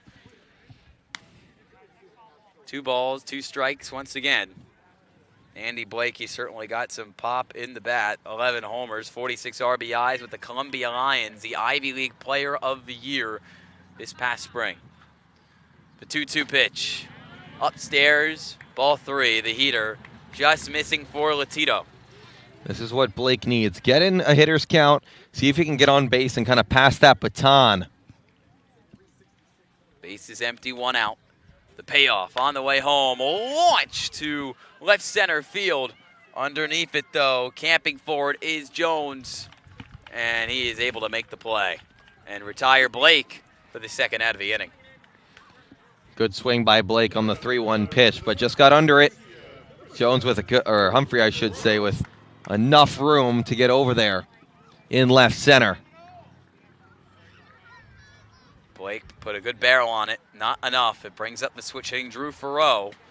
Batting lefty against the righty Latito. Bases still empty for Orleans with 2 outs. In the bottom of the 8th, down 6-3 to Harwich. Latito, the 1-0 pitch. Misses low and away, ball 2. Now the sun's starting to set here in Eldredge. A little bit of breeze. 70 degrees and sunny, but wind picking up on a beautiful night for baseball. The 2-0 misses outside 3-0. Orleans in its home opener has certainly got the crowd and a great environment for opening day from Eldredge Park, but the result at this point not looking like it will come unless the offense can really come alive. The 3-0 pitch to Farrow lands on the outer half for a strike, 3-1. Not so easy for the 7th man of the order. Henry Hunter, the catcher, on deck. He's had a productive day in his first start as a Firebird. The 3-1 pitch. This is outside. Farrow with a 2-out walk. Orleans trying to get a little bit more out of this inning than the J. Casey solo shot to right. A really solid at bat for Drew Farrow, doing a job and, as you mentioned, passing the baton. He does what he needs to do, and it seems like Latito's missing arm side a lot with that fastball, and it's going to draw a mound visit from Harwich before Hunter can come up to bat. Olmsted on deck. Going to see if Orleans can load the bases. They need one more to get that tying run up to bat. And an arm in the bullpen, Derek Clark, the lefty, gets going for the Firebirds. R.J. Thomas, the pitching coach for the Mariners, concludes his conversation with Latito. Meanwhile, Max Fesky, the third base coach and the hitting coach here in Orleans, going over the game plan for Henry Hunter in a massive at-bat. 2 out and 1 on. Can Orleans string some more momentum in the bottom of the 8th, or will they go to the bottom of the 9th, trailing by at least 3 runs? Farrow leads off first after his walk. Latito deals, and Hunter, first pitch swinging, fouls one to left. 0-1. If you saw Hunter and you weren't at Eldredge Park, you'd know he was a baseball player. Let's just leave it at that. Dirt all over the jersey today. Well, that's because he's been taking large leads, and for a catcher, they've been trying to steal. Well, they've been trying to catch him off guard on the base paths as he takes a ball upstairs. But they don't know. He had 8 stolen bases in his freshman year at UAB. He knows how to run the base paths, and he certainly looks like it right now. And stole one in the second as well. Stole second. Ball and a strike. Farrow on first. 2 out, and a strike low and away to Hunter. 1-2. Was on the CUSA All-Freshman team last year. Hit just under 290, and the offense, well, kind of went by the wayside in year number 2, trying to get it back this summer. Only hit 166 with UAB this past year. Upstairs with the heater. Takes ball 2, stays alive. Farrow on first, he walked. 2 out. The score in favor of the Mariners, 6-3 over the Firebirds, bottom of the 8th inning. Solo shot from the pinch hitter, Jake Casey, early in the frame. Brought it back to a 3-run affair. Breaking ball in for strike 3 looking. Latito with a pretty pitch which lands up in the zone and leads to the Henry Hunter strikeout. Orleans leaves one stranded but gets a run back. Second blast of a day for the Birds, and it comes from Jake Casey off the bench. But can Orleans keep it a 3-run game in the top of the 9th? You'll find out when we come right back on the Birds Broadcast Network.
Top of the ninth from Eldredge Park, and a new pitcher into the game for Orleans. Variety out of NAIA Lewis Clark State.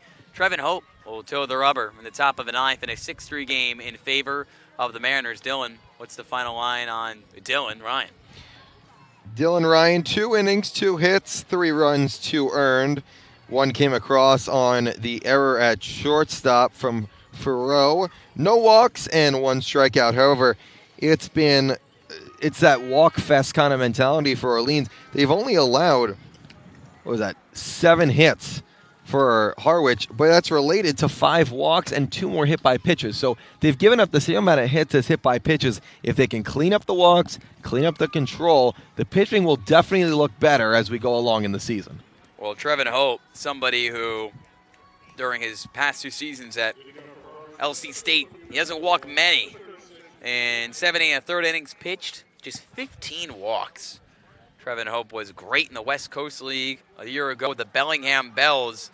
Was the league's pitcher of the year with 48 strikeouts and 52 1/3, a league best 2.23 ERA. He faces the top of Harwich's order, starting with the center fielder Jacob Humphrey in the top of the ninth. First pitch swing, Humphrey with a well-shot ball to left field in between the gap. And for a leadoff single, first pitch swinging, Humphrey, the UMass Lowell product, gets it done. 8th hit of the night for Harwich, who has one aboard. A Riverhawk he is, and that was a good piece of hitting. He got around on the fastball and put it right between Olmsted and Farrow. Olmsted dove to his left, could do nothing about it.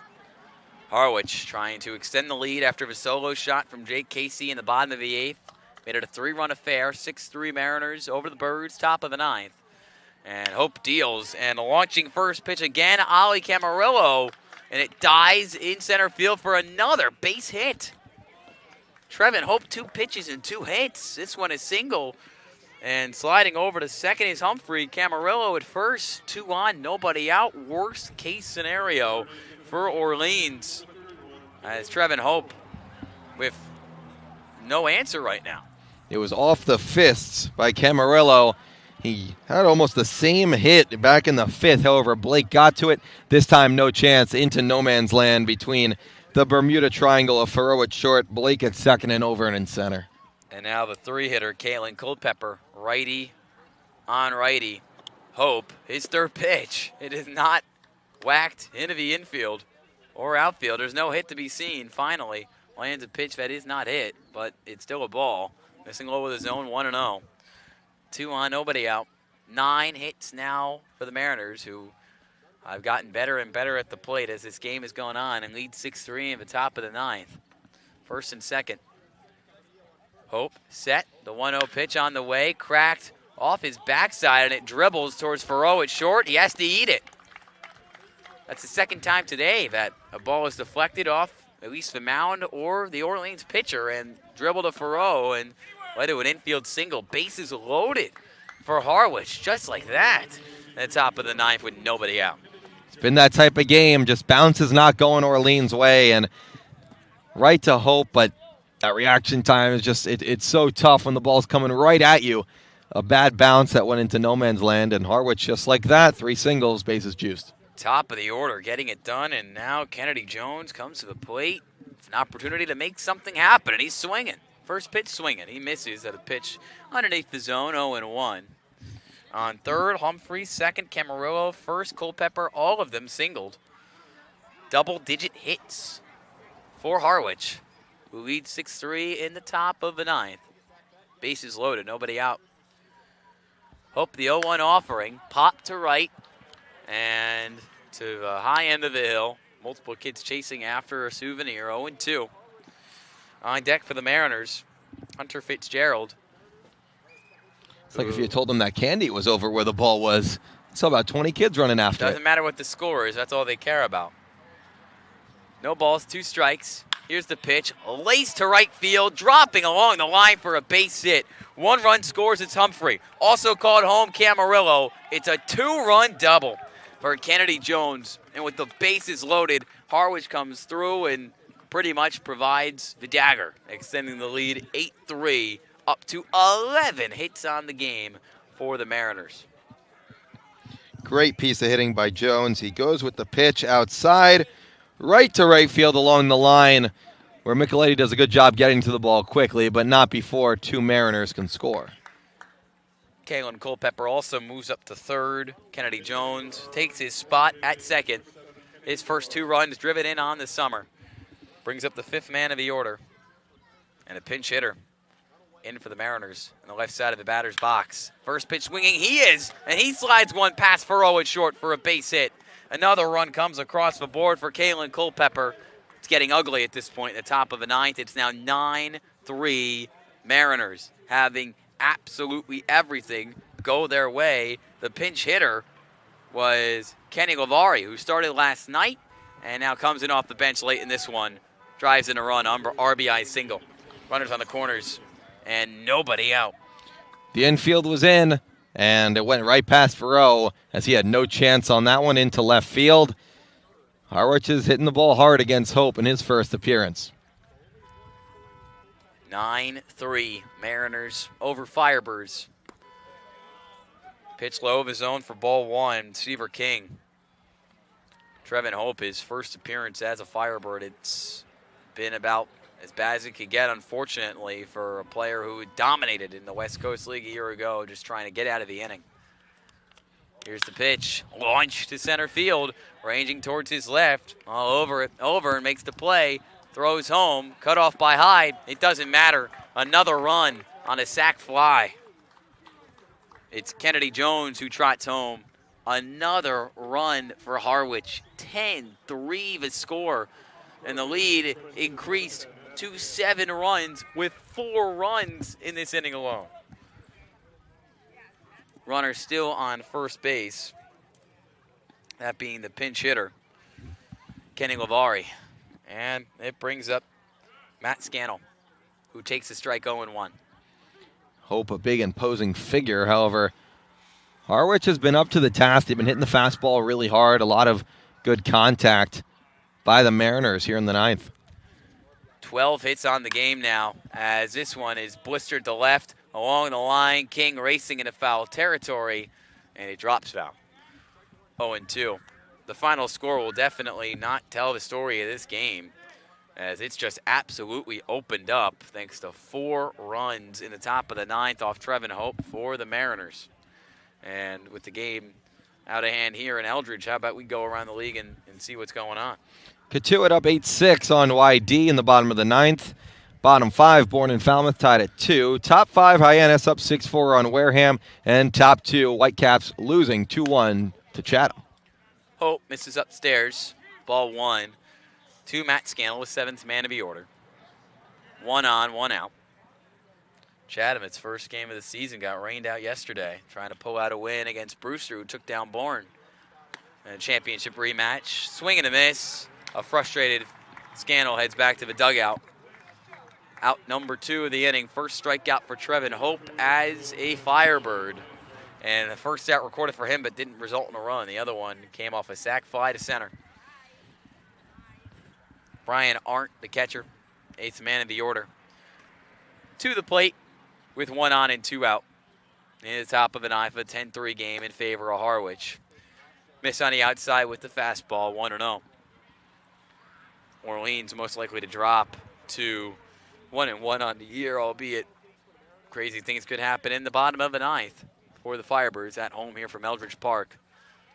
Low and away, well-located pitch from Hope. In for a strike, 1-1. Runner on first, Kenny Lavari, who pinch hit and drove in a run with an RBI single. Hope set into the line, the 1-1 offering, cut on and missed. 1-2. Mariners down to their final strike, and what has been an offensive onslaught in the late stages. Did not start that way for the Mariners. It was a shaky day for Cam Leiter, but he only gave up 3 runs. The bullpen has been hurt. Hope the pitch fouled to the netting. 1-2 with 1 on and 2 outs. And a tough day, obviously, for Orleans at home, trying to set the tone and build off the positive momentum in Game 1 of their season. At home here at Eldredge Park, a great showing, but unfortunately not a great result so far. Hope, another 1-2, fouled to the backstop from Art, the UNC Wilmington product.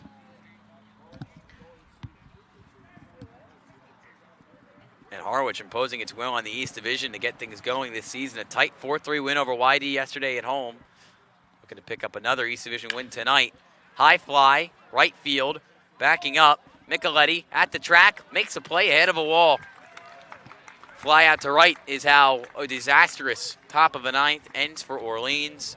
Trevin Hope out of a bullpen gives up 4 runs, and the lead opened up to 7 for the Mariners. 10-3 over Orleans. We go to the bottom of the ninth on the Birds Broadcast Network.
Bottom of the ninth from Eldredge Park. Ian Nicholas joined alongside Dylan Pescatore in what has been a deflating home opener for the Firebirds, coming off a 4-1 win on the road against the Harbor Hawks last night.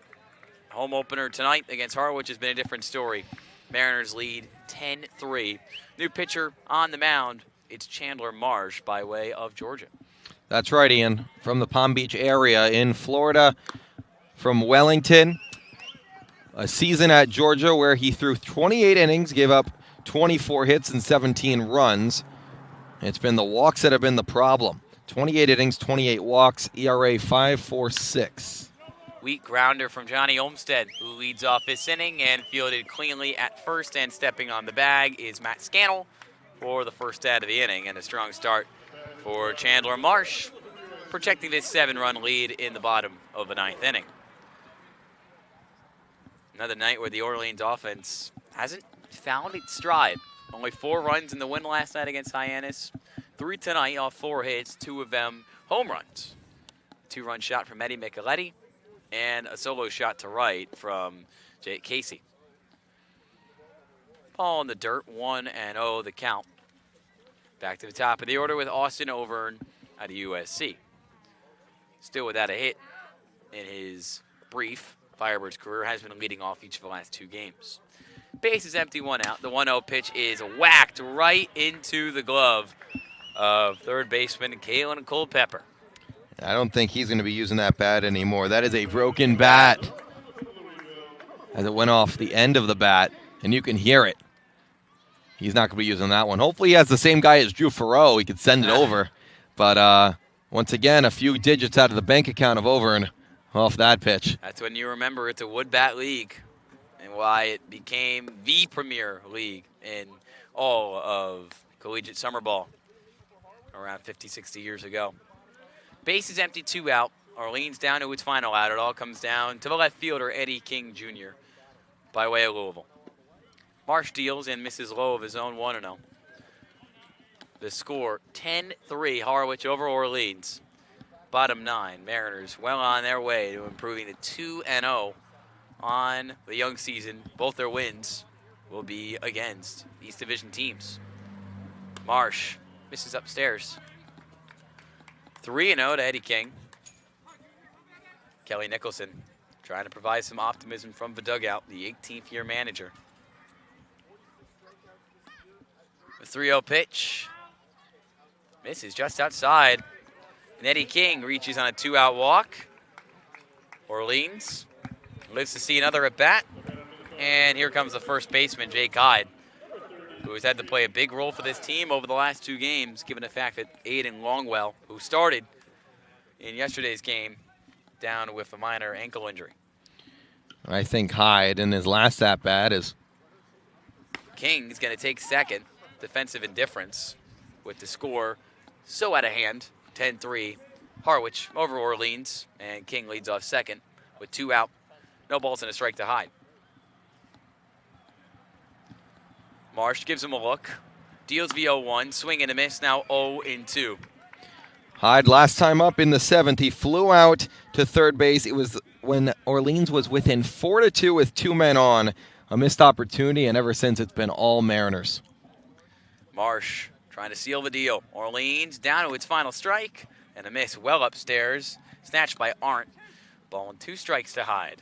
King leads off second after his walk.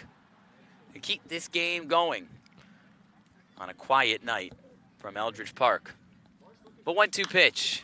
Popped up, foul territory, along the left field line, ranging to his right. Culpepper looks to seal the deal. That's exactly what he does. Orleans started the season off strong on the road, but in its home opener against Harwich, gets blasted in the late stages. And it's the Firebirds who fall to 1-1 to an East Division rival in the Mariners by a final score of 10-3. A battle between 2 of the most experienced managers in the Cape, and Steve Englert, the Mariners, and Kelly Nicholson of the Firebirds. And Dylan, a couple storylines to take away from a game that really got out of hand for Orleans in the late stages, but one thing that was consistent throughout the ball game was the free passes handed out by the pitching staff of the Firebirds that looked so good a day ago.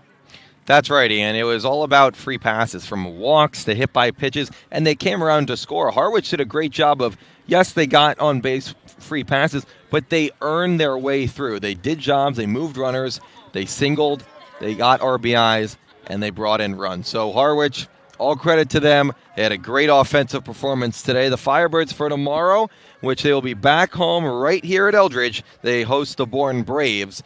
They will have to wake up a little bit on the pitching side and throw strikes. Pitching coach Lawler said the thing he hates the most when he's watching pitching is giving out free passes. He wants his guys to attack the zone, and I'm sure he's going to give that message across in the postgame. It will be a postgame with honesty, but also at the same time, as Kelly Nicholson has preached throughout his 20-plus seasons in Orleans, you can't dwell on this loss too long. You've got to remember that you had all the pieces to pull off a really impressive win on the road to start your season, and although the final score isn't kind tonight, this Orleans team did have some positives today, a couple of really strong at-bats, which led to a couple of homers in right field from both Eddie Micheletti and Jake Casey. What'd you like from them?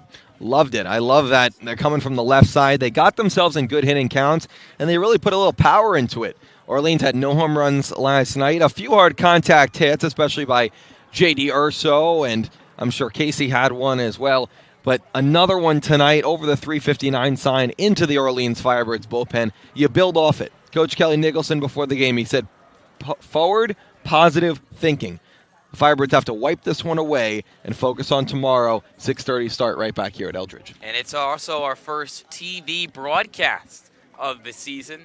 Thanks for tuning in with us tonight. It means you might have chosen us over Nesson, and if you did, we really appreciate it. We also appreciate Nesson for allowing both Dylan and myself and Sammy to get on for the third inning. We really appreciate them, but we'll have our own stream with video tomorrow night when the defending Cape League champions, the Bourne Braves, come to town, and Orlean looking for a bounce back. Jake Peppers, the right-handed pitcher, to be on the bump by way of Jacksonville State. And before we go, we want to thank our post-game sponsor. That's right, Ian. Mazio Construction, LLC. They work hard to build a resume for themselves. Let us put our knowledge, experience, and passion together to work for you. Our team's committed to exceed your expectations. New home, addition to existing home, renovation, we handle it all. We work close with our clients to make sure that all your needs are met. We're honest, on time, with a schedule, and passionate about what we do. Give us a call, let us introduce you to our work, and let's see how we can help you. Mazio Construction, our post-game sponsor of Cooling Down.